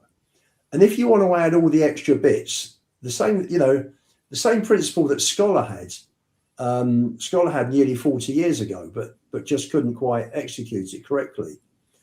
If everything that comes in adds to the football is the core business. Spurs made 50 odd million on it last year, on the last financial year, through the off-field activities. We had a turnover of 565 million. It's like 10%. Without Champions League. Without Champions League. Finishing 7th, 8th, how many million did we lose from finishing 4th? Against the previous year, between 5th and 17th, 3.1 million per position. That's 37.2 million they lost. And that was made up 80% of the way by the Europa League win, because I think they made about 30 million winning the Europa League. But if we'd have finished, I think Connor's watching. If those figures are wrong, please correct me. But if we'd have finished 5th last season, then you look at it, there'd have been an extra 37 million in the kitty. That could have been the difference. His first year, when he was supposed to have been so brilliant, he was all right for 2 months. No team that was top at the end of November, no team has ever not finished in the top 4 till we did it. So we didn't get Champions League. Yeah, when Sky put a thing up, it was 96% of teams who were top after 10 games get Champions League football. Exactly. And Yeah. so he failed to do that. So he gets in the Europa. We shouldn't have even been in the Europa. We should have been in the Champions League. Yeah. And everyone goes on about Ange, what a great... We were favourites to win that trophy. And Manchester United, who was 15th last year, were second favourites. And that final, I mean, I had a great time in Bilbao with Connor, as probably you did, Luke, and happy to win it. We had one shot. Ange ball. What a myth. We had one shot in that final. 23% possession, was it? Something and everyone's saying he's a great manager. And what? Notts Forest shouldn't be in a relegation fight this year. When you look at their midfield, they've got one of the best midfields in the league, in my opinion. Sangare, Gibbs White and Elliot Anderson. They've got two decent wingers. Their back four's solid. The goalkeeper's solid. Chris Wood's been out for most of the season, but he scores goals. The reason they was fighting relegation, they're not now, is because a certain manager went in there, got two draws and 60 defeats. Took him from 10th to 18th in 39 days. What's that, mate?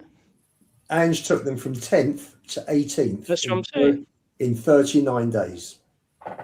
There's no one queuing up for him now, is there? No, there isn't, is there? No, there's not. And you didn't see Celtic go for him. They got Martin O'Neill, then they got the other guy who lost them God knows how many games, and then O'Neill's come back in. No sign of Ange. No. Nothing. And that's his level. Yeah. Let's just briefly before I ask a few of these questions. Just your thoughts on De Zerbi going forward. Do you see Enoch backing him, or is he just another one in a long list of managers that's, if you like, going to get turned over? Go on. I'm praying we don't go down for loads of reasons, but one of the reasons is De Zerbi, because I'm really impressed with him. I think he's when you was watching Igor Tudor, wherever did they find him, playing Porro at centre-back and Sousa a left-back at right wing, and it was like, let's throw him up in the air and you just play there. Whereas this bloke comes in, he picks the men in midfield. Thankfully, Bentancur's come back from injury. Paulinho and Gallagher the other day against Villa. One of the best performances we've had for a couple of years, because they're in. You need. I rate Archie Gray. I know you do, but you need experienced men when you're fighting relegation. Yeah, correct. Quite right. Even Richarlison, who's not the greatest centre forward in the world, but he's going to fight and he's going to cause the defenders an headache and he's going to be nasty and niggly. He's done a good job. If we stay up, do I think Enoch will back him? No. Do I think they'd be able to even? Because where we are, 17th, 2 years on the trot, if we stay up, it's going to have to be a gradual job. You're going to have to buy players that are not the quality to get you into the top four, but they're going to get you up to 7th and 8th. It's got to be step by step. Yeah. Someone like Jones of Liverpool. Yeah. Not the greatest player in the world, but he's a decent Premiership player. The lad at Bournemouth, Senesi, is it? Yeah. Especially as he's a free, he's ideal for Enoch. Left-footed centre-back. Even if Mickey van der Ven stays, what you should have, and it's what Arsenal's done, is two players in every position of a decent standard. So if you get an injury, all right, he might not be as good as the bloke who's injured, but he can come in and do a job. That's what Arsenal have got. Yeah, they've got two players in every position. And that's why I think we've had loads of injuries. We've had a lopsided squad. Udogie, for instance, first season he was brilliant, weren't he? Possibly the best left back in the league. He keeps getting rushed back from injury, breaks down again, because we haven't got another left back, and we're having to pay Spence, who's a right back, at left back, and it doesn't give us the width. So we need two players in every position. please God, De Zerbi stays, and it's got to be. It's not going to happen overnight. We need 2, 3, 4 seasons to get back into that top 4, I think. And we've got to do it step by step. Fair play. Yeah, fair play. Lubo, we need a striker. Want to add anything to that? I will go out on a limb here.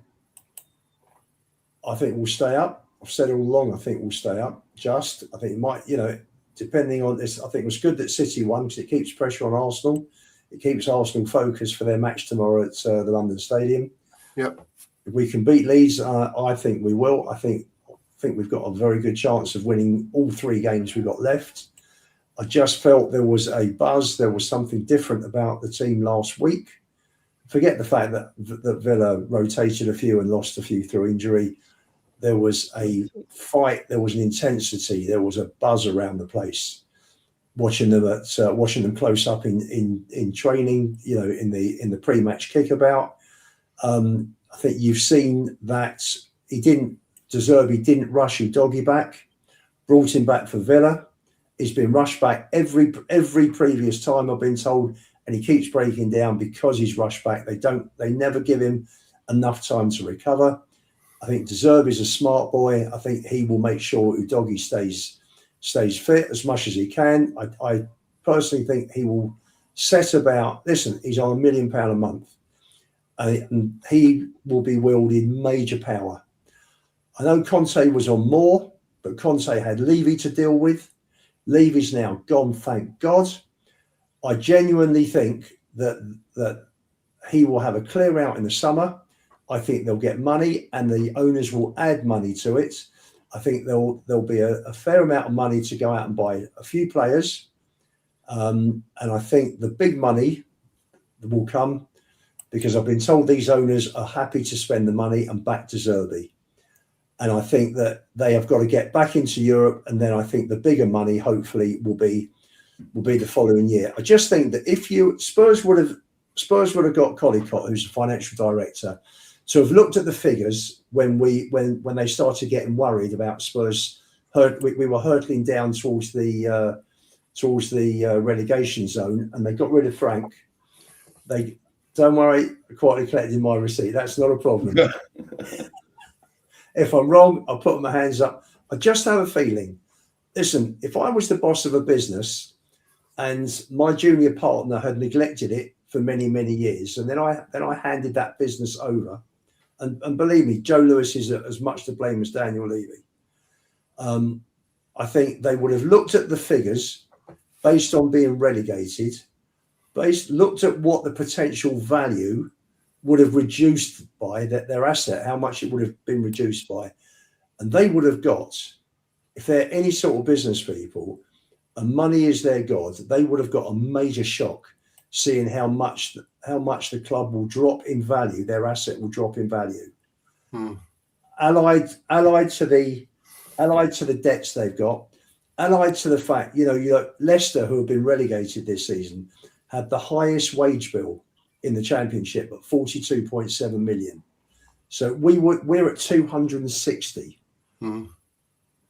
Okay, you've got to bring it. If you brought it down to 130, even 100, it's massive. It's a massive drop. You've got to clear out your players. You've got a director of football who I want Lange out. I do think he was handcuffed a little bit by Levy with this wage cap, and so he was only allowed to go after certain players.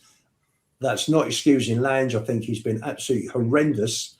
Even if you look at the period since Levy left, September the 4th, he had 4 months and a month in the transfer window to do his business. He couldn't have known that 5 major players would get injured in 5 games running, but there were no contingency plans for that. Who did they buy? They bought another kid from Brazil in Sousa, who may be good, but we've got plenty of kids. We've got kids. We've got Mason King coming through in the youth. Don't understand why they're spending money on that. They bought Gallagher because Bentancur got injured. Gallagher will turn out, I think, to be a very good buy. But nobody else. All you had was Bentancur being replaced by Gallagher for most of the season. Nobody was bought to strengthen the squads. No. There were holes all over. We got 35 million for Johnson. Yeah. Spent that on Gallagher. Correct. and we spent 13 million on Sousa, Correct. which I've liked the look of him. I know we haven't seen much yet. So we spent 13 million. Kulichevsky and Kudos, who can play on the right, both out injured for the rest of the season. Johnson sold, which I wasn't worried because I don't rate Johnson at all. No one can play on the right. Now we're sticking Mawani out there and then complain that he's no good because he's out of position. We haven't replaced Son. Correct. So we're playing a kid there, Tell, and Odebert's out for the season. And there was 2 players offered to us that we could have got in January. Lookman, not saying he's a world beater, but he can play on the left and scores goals. And Rayan at Bournemouth, who's young as well, 30 million. He was 30 million and Lookman was 34. At least we would have had 2 wide players and stretched the opponents then. Gallagher I've been worried about, but he hasn't been played in his position, but he was brilliant against Villa. He was man of the match. And I remember him at Crystal Palace years ago when he used to score goals for fun for Palace when he was on loan. Captain at Chelsea. Pochettino didn't want him to go, but Chelsea needed the money for FFP. So Gallagher's not, but he wasn't what we really needed in January. We needed 2 wide players and there was 2 available that would have improved that and give us some balance. And that's not Levy, that's under this ENIC again. And Lang hasn't, obviously he's been dreadful, but was Paratici any good? I don't think either of them. Some of the players he bought. Neither of them were as good as Paul Mitchell. Exactly. No. Why did Paul Mitchell go? Because he wasn't allowed to do his job without interference. From the man who wanted to know how many staples had been bought that day. But how do we know it's not going to just continue under ENIC now Levy's gone? This is the problem, you see. Cookie, I'll tell you why I don't think so. I'll tell you why I don't think so. Because they would have shit their pants, excuse my French, when they looked at the losses that this club could rack up with relegation. And if you're a hard-nosed businessman and you're looking at the bottom line and you're looking at God knows how much in terms of a drop in the value of your assets, and you're looking at having to have a fire sale, clearing out loads of players, God knows who you're going to bring in, it's scary. It's scary. And I just think that if that doesn't wake them up, if that doesn't shake them up, and remember these, Joe Lewis is off the scene now, Levy's off the scene. You've got Butcher and Charrington and Viv Lewis running it. If they don't realise how close they have come this season to losing an absolute fortune, then they are thick as SH. And I don't think they are. I think... Look, there's a difference to what you're saying there, right? We're not going to be in this position anymore, fighting around 18th and 17th and saying, right, we're going to show some ambition. It's going to take a couple of years to get us back into the top 4. Perhaps this mob, because it's still ENIC, and how much Levy owns 29% of ENIC, doesn't he? Yeah, 29.8. Right. So perhaps this mob that own us still, we'll make sure we finish 8th, 9th. And if we finish in the top 5, that's a bonus and get Champions League. But we're not going to push on to do well in that Champions League. We'll go out and earn 72 million like this year and go out in the last 16. But if you're clever... Do you really believe that this mob is suddenly, after 25 years, going to show the ambition to get us up to what we was talking about earlier in the 60s, the 70s and the 80s, to that level? The evidence definitely says no. We've had 25 years of evidence to say they don't give a... Exactly. My view is they don't give a monkeys about the football. As long as they're coining it in, the money's still coming in. The only thing they care about is getting top 4. They would never push us on to win the league. That's a bonus. That's what I think they're going to do. Yeah. Well, it is. It is. You know what? I think, listen, if this doesn't shock them into changing their ambitions, then nothing will. Of course. Then nothing will. No, because if I was looking it's what at I just said, though, Lube. That takes us to 8th or something like that, so that then we're not going to be in danger of getting relegated again. They'll wake up to that. But are they going to show the ambition to try and catch up? Because each year it goes on, it becomes harder. To catch Arsenal up now, because they're going to be rolling in money after this year, Arsenal. Well, I think that's Manchester City. I think Chelsea, fortunately, seem to be owned by owners as bad as ours for different reasons. Yeah. What do I think? I think ultimately they'll sell, because to get Tottenham back to where Poch had them is going to cost an absolute fortune. Yeah, that's and they don't have any football experience on the balls. So Vinay's doing a shit job. There's nobody on the boards who can look at that and turn around to Vivian Lewis and say, "What on earth are you? Look at him, A, B, C, D, and E. What on earth is he doing? This is not how a CEO should be performing."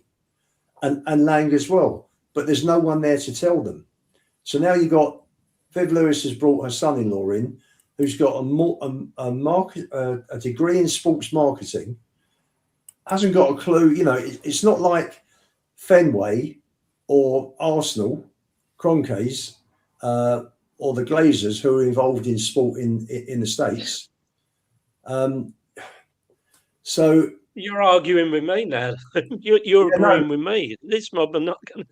I think they'll stick money in next season. So do I.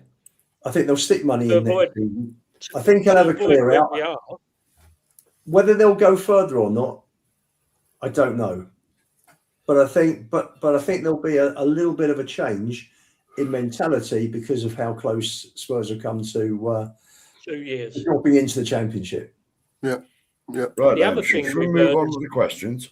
Yeah, listen, I've got a few questions for you here. Just you ain't got just quick fire answers, really. Question for Mike and Lubo. What was the derby like as a young man in your era, I should say? I say that knowing I'm 21 years younger than you. So I think Pete's an Arsenal fan, Mike, by the way. Is he? But he's in our chat regularly. He's a really nice fella. Yeah. Is he? He can't be. Yeah. He's early days of the Tottenham Arsenal stuff that you remember, Mike. Very warm. There you go. Very, very warm. I mean, if he's talking about the rivalry on the terraces, in the late 60s, Arsenal was heavy. And then we had our day for quite a few years. But strangely, I always think back to those days that, although, I mean, I detest Arsenal because my mates and half my family are Arsenal supporters, but strangely, there used to be more trouble with Chelsea back in the late 60s, early 70s. I can remember some of the, what's the term, faces of Tottenham. A lot of them come from the East End, actually, Oxton, Bethnal Green, areas like that. Yeah. If we was playing Chelsea at home, they used to go over to Chelsea in the morning so that they could fight with Chelsea all the way back to Tottenham. It was mad days. But as far as the football goes with Arsenal, they've had obviously periods, even in those early days. During the 60s, we was better than them. And then Don Howe, who was a great coach, and Bertie Mee won the double, obviously, without any world-class players. They had a lot of very good players, but no elite players, really. Frank McClintock was a great, good player. So was Bob McNabb. Charlie George never really fulfilled his full potential, I don't think. But through the 60s but even when they won the double in the early 70s, we was winning trophies as well. So it was, But then we had that bad period when we got relegated. In the 80s, we was better. But strangely, in the 80s, Charlie Nicholas used to come over and always performed against Tottenham. Yeah, yeah. So, yeah, Arsenal, obviously, still Phil now. Graham Roberts put him in the stand, Mike. I was there, mate, yeah, in the boys' enclosure. Yeah. He got put in the boys' enclosure. Dreadful game. It was 0-0. That was the highlight of the game. It was, yeah. Day, wasn't it? Yeah, yeah. Graham Roberts doing a 40-yard sprint. Don't worry about the ball, mate. You're going in the stand. He was. There you go. Mean machine, me and my mates used to call him Graham Roberts. Yeah. Do you remember Keith Robbins' firm? Yeah. There you go. He's still about. He still goes. He's still around. There you go. There you go. He's still around. He still goes to all the games home and away with his wife. Yeah. There you go. He had his coaches. It's great, isn't it? He used to run coaches. Brilliant. Well, the ones I knew, because my dad always said to me about villains or, I know them, but don't knock around with them. Well, the ones I knew was even a bit before Keith, and he would know them as well. And a lot of them, as I say, was from Oxton and Bethnal Green, that area, Hackney. Tasty boys. Did you ever get involved, Mike? I tried not to. I wasn't big enough. I got a kick in at Liverpool in '71 in the Cup. Yeah, that wasn't Took a good it like a turnout. Spurs Southern geezer, though, didn't you, Mike? Eh? What's that? You took it like a Spurs Southern geezer. Well, yeah. Yeah. It was strange. We we're in this road. There's 3 of us and 30 of them appeared.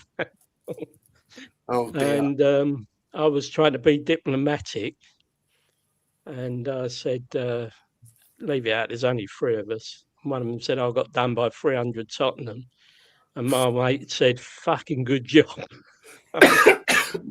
boot, ish. That was the end of that. This diplomatic meeting is coming to an end. It was bit tasty, then, Mike. Right? Bit tasty. What's that? That sort of stuff was a bit tasty then back in the early 70s. Well, I was lucky because they was known to use Stanley knives, the Scousers. Mate, and take your coat. They tried to get me. I had sheepskins was all to go. Them Lubo, remember, and Crombies. Yeah. I had a sheepskin on. And they tried to get that, but they didn't. Do you remember the long white butcher's coats they used to wear as well? Well, Tottenham was no. And in the early 80s, they used to wear the donkey jackets. The boys. Yeah. For some reason, Tottenham. I remember. Funny actually, because I used to go away and used to see. You knew all the faces, and the faces recognised you as well. And I remember we went over to QPR on a Monday night in the League Cup. I think it was early 70s. And I've been travelling away from home every game for 2 years. And I remember the train pulled in to White City. Was it White City? White City. The one after Shepherd's Bush. And there were Spurs fans came running onto the platform. And I was with my dad that night. And there was like shouting and screaming, and they were going absolutely berserk. And my dad it was white as a sheet. And he thought, "Oh God, here we go. We've got trouble there." And Spurs fans came running into our platform, running into our carriage. And one of them went, "Lubo, how are you doing?" And that was fine. And I just saw the colour drain back into my dad's face as they came running through the carriage and onto the next one looking for QPR. But they were mad times in those 70s, weren't they? I think wherever.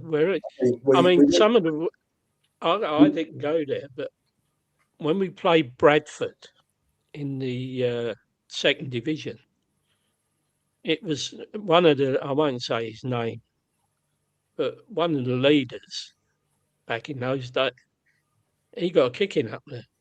Bradford, and people, Bradford?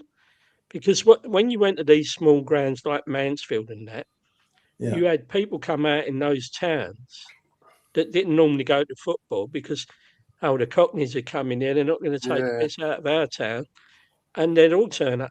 And some of these are Bradford mining area. Yeah. You know, they graft for a living. They're not all mugs or whatever. But the worst ground I ever went to, I don't know if you went to this, you know, 75, the League Cup semi-final at 75, Newcastle. 76. I was just about to say. 76. I was just, January 76. I was just, it was 75, 76. You're right. Because there weren't many up there of us. No. Oh, God. We went out the ground. The police and the dogs ran away. That gave us a warning. The dogs ran away with their tails. They were spitting through the mesh. They were chucking coins through the mesh. Paddock. We went out because we were on the side, weren't we? And we went into that side, into the road that runs alongside. They had street lights that were like when the boat came in from the 1920s, and it was really shadowy. They were on corners, and we had to go legging back into the ground. Do you remember? To get away from it, there were like mobs coming from both sides. Well, my memory was because they won. We won 1-0 at home, and they won 3-1 up there, and we was pushing for an equaliser. And I was going, I hope we don't score, because the way we got, the only way I was up there with 5 mates, the way we got away was they did a lap of honour, so we was out the ground and in front of them to the station before they could come out. But no shirts on, middle of winter. Yeah, and then that was the Wednesday night, and the Saturday afternoon we went to Stoke for an FA Cup third round match. Right. Yeah, and I remember we got beaten to a last minute, I think it might have been Alan Hudson, last minute goal in extra time. And I was waiting for a pal who had got a ticket at the other end. And there were no mobile phones, and waiting that he got out early, couldn't obviously tell us, and he was waiting for me at the station.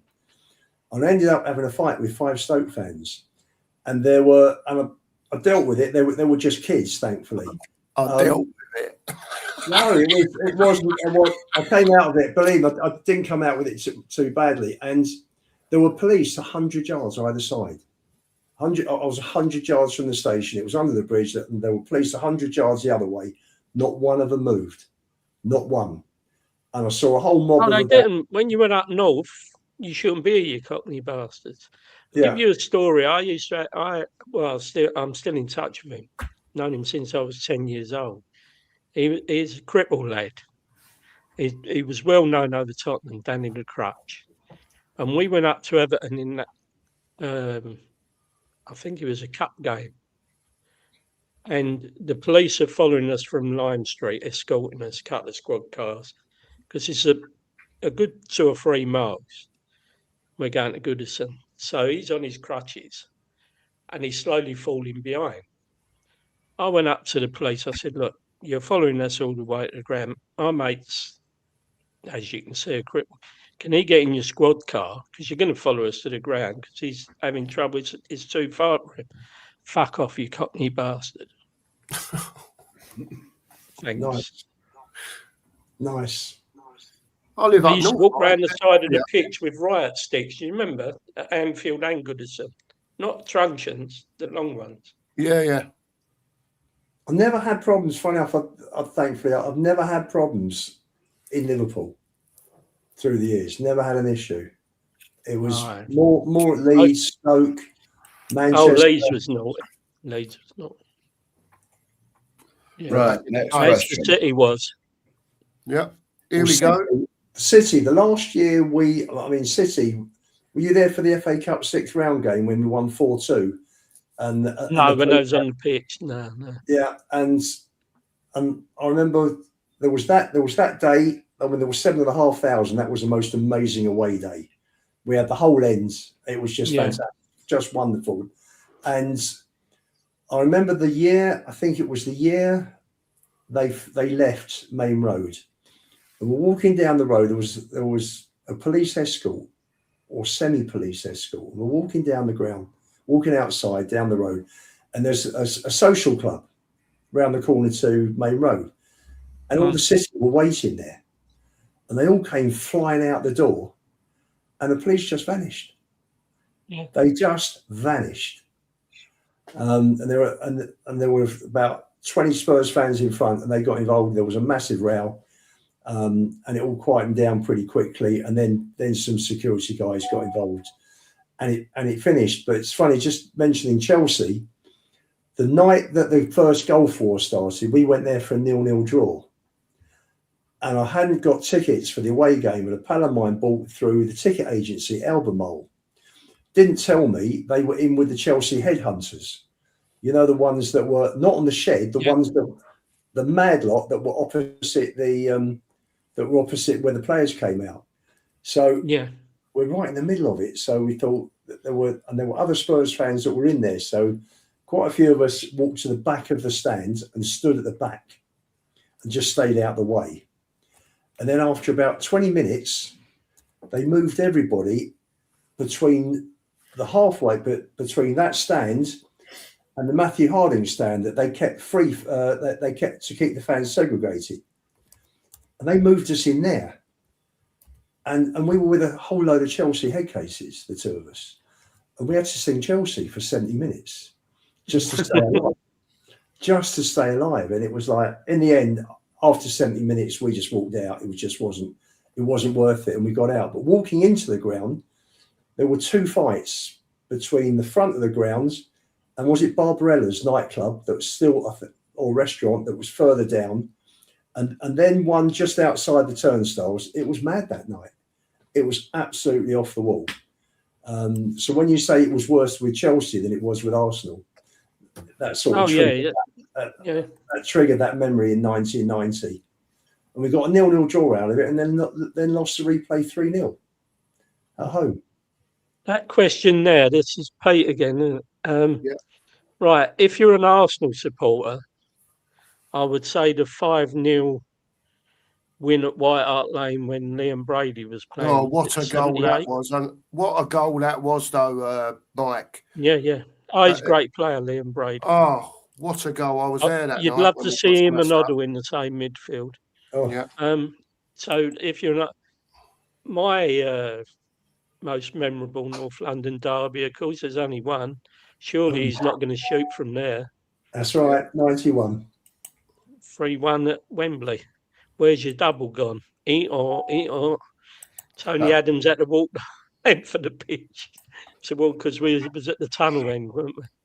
And you could read Wembley on the terracing because all the Gooners had gone home. We ended up in the row behind when that ball hit the nets. And the row behind moved. Everybody was like going backwards. It was just, what a mental day. I think the 5-0 win in 83 was good when Falco got 2. Oh, that game, we didn't have... Archibald played in midfield because we had so many injuries. And Terry Gibson and Falco played up front. Hoddle wasn't playing. Ozzy. As I say, Archibald played in midfield and played a blinder. Chris Houghton scored 2, didn't he? In that one. And Falco. Well, 3 scorers. I mean, 2 got 2, one got the other. Was it Alan Brazil? Did he get the... Could have been.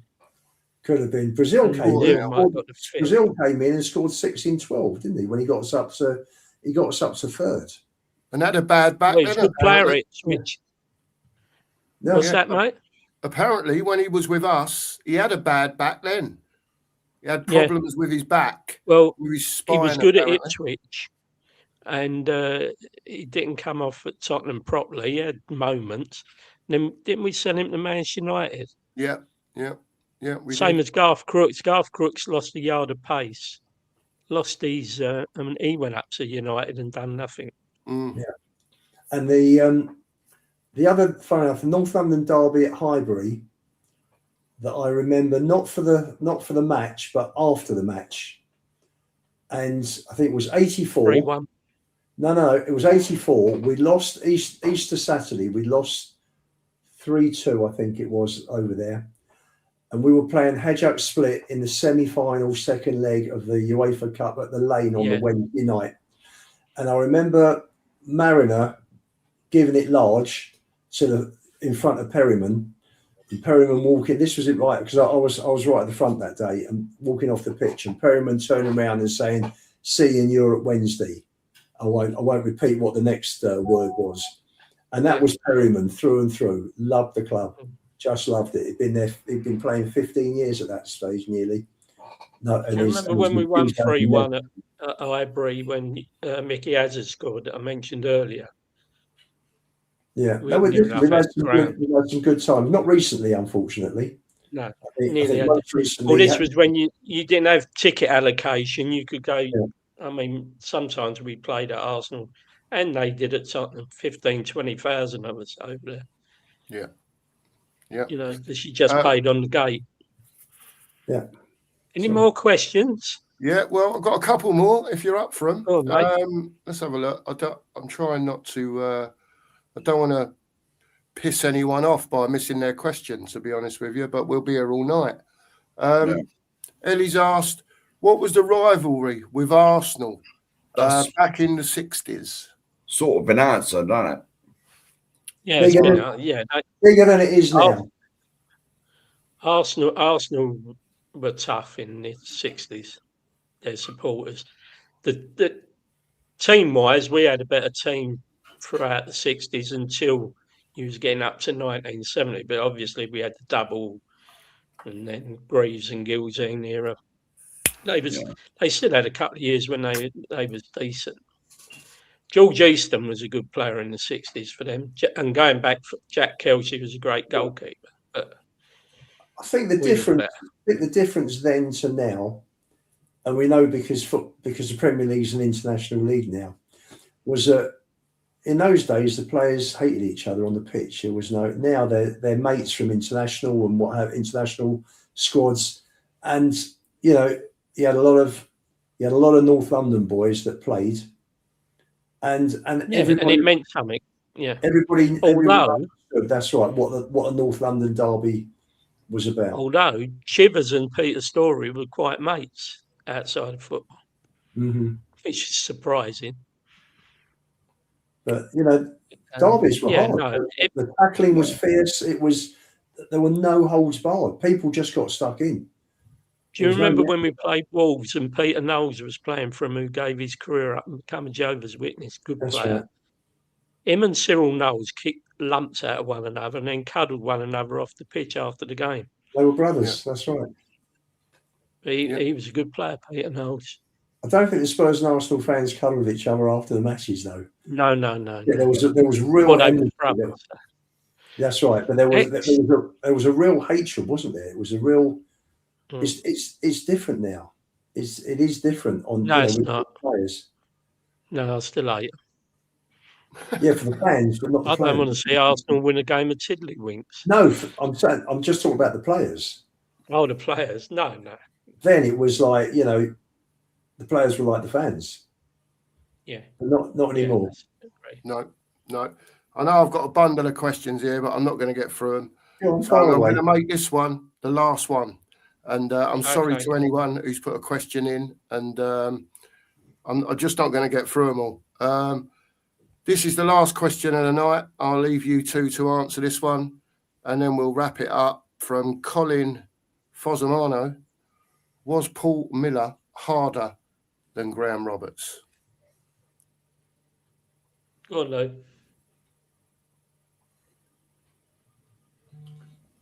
Jesus. Do you know what? I think they were both lunatics.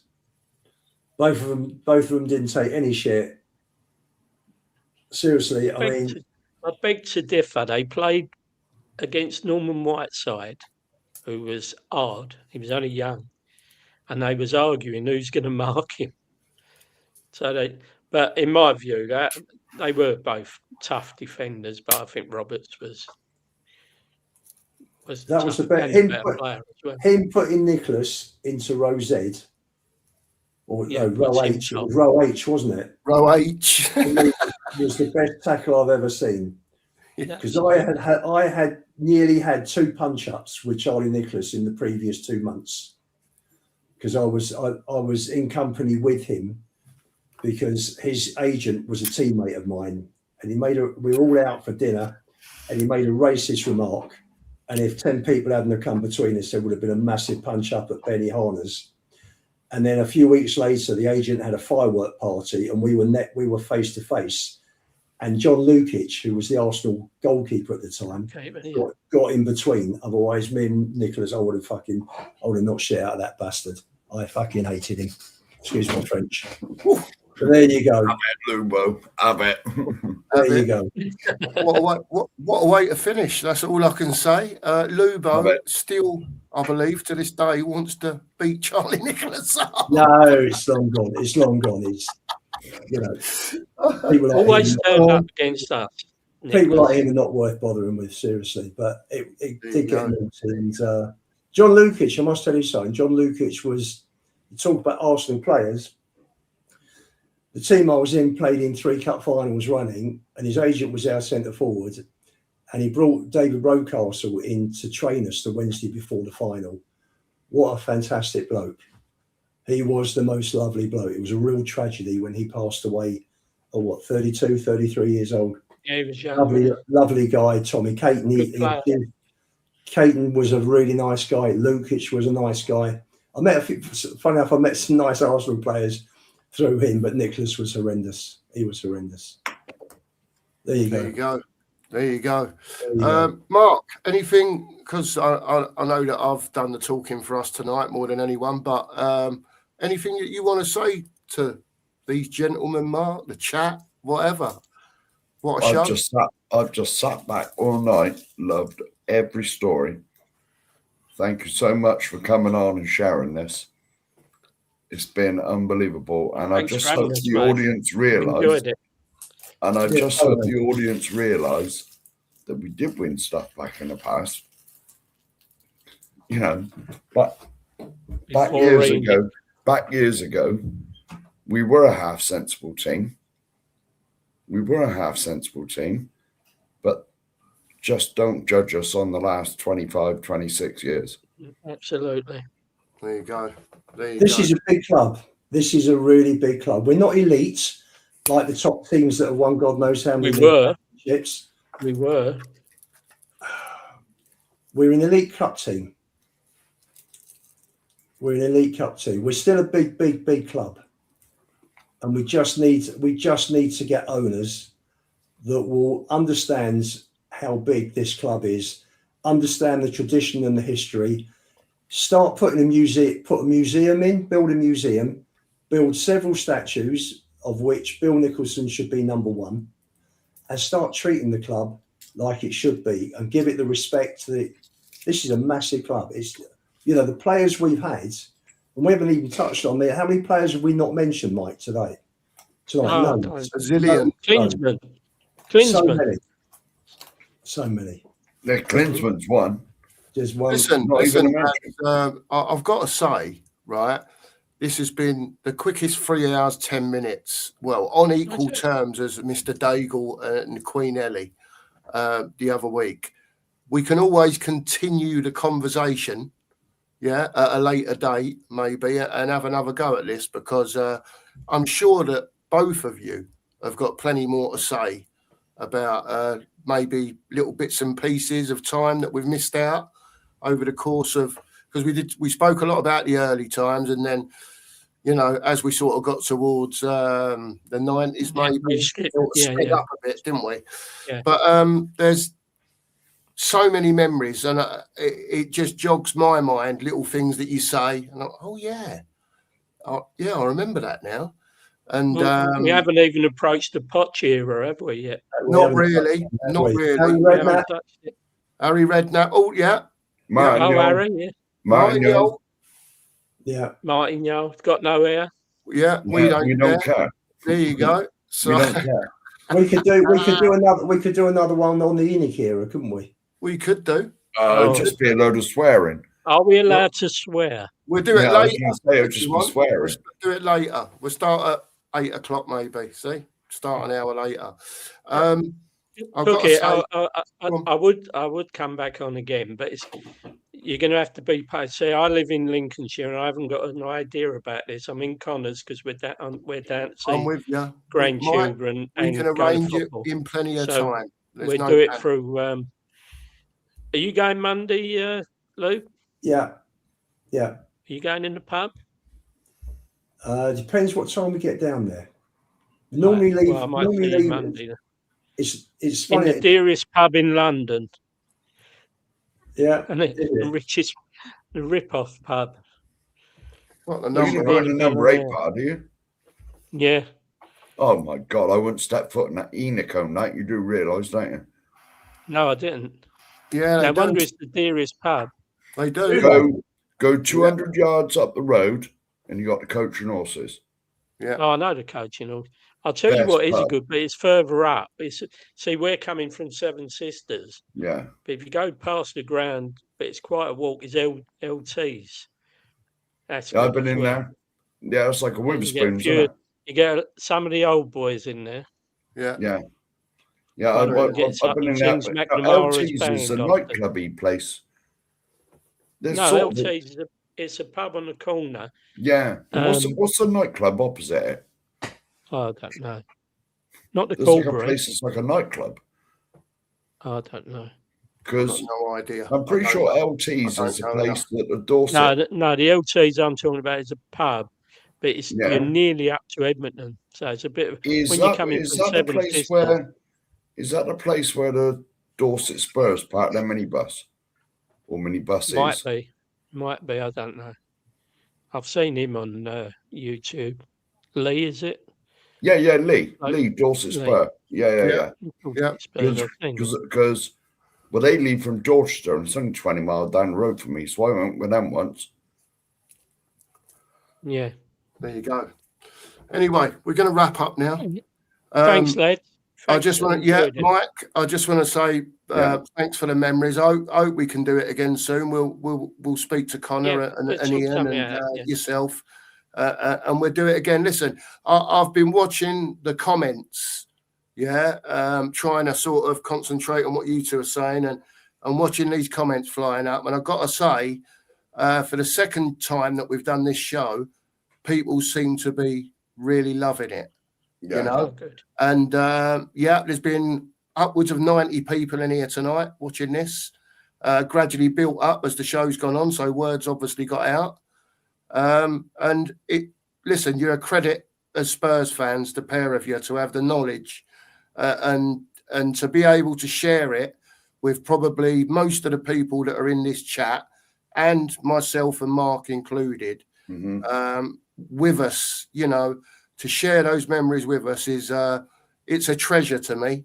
You know what I mean? It truly is a treasure, and I really appreciate the both of you coming on, and I hope the two of you will come on again soon. I really mean that, because it's been a great show, just as it was with Ellie and Brian the other week. It's been fantastic. We'll do it again soon, chat. We promise. Well, how many subscribers? How many people have come on and subscribed today? Hang on. Let me just have a little Sheriff will tell you. Mate. We got 1250.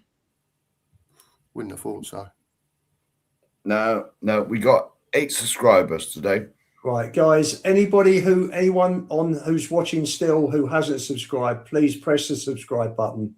Let's get these guys up towards 1250. Come on, they do a great job. Helps the lads out. We'll get there, Ian. Don't you worry. We're on every day now. Every morning, the breakfast brunch is on. Every morning, 9:30. That's the boss's show. So hit your little notification bell, because the pair of us will be on in the morning. The sheriff will grace us with his presence tomorrow. 2 in a row, mate. 3 in a row. Yeah, 3 in a row. 3 in a row. 9:30 a.m. Do I get a hat-trick football? Get over. And also, before I go, make sure Ian's going to just shout out now his Twitter stuff and whatever else he does with the Spurs 5. Go on, Ian. So have you shout. Spurs 5 every Monday and Thursday, 8 till 10. And you can catch me on Twitter at Lubos_61. So there we go. Always happy to chat to fellow fans.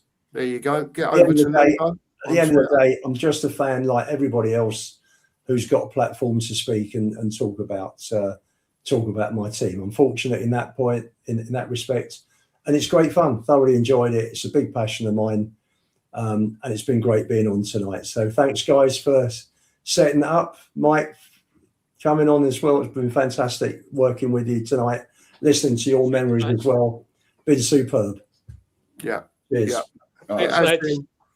It has been absolutely superb. And on that note, I will say, as always, as we leave the studio, come on, you Spurs. you Spurs. Come on, you Spurs. You Lilies. Good night.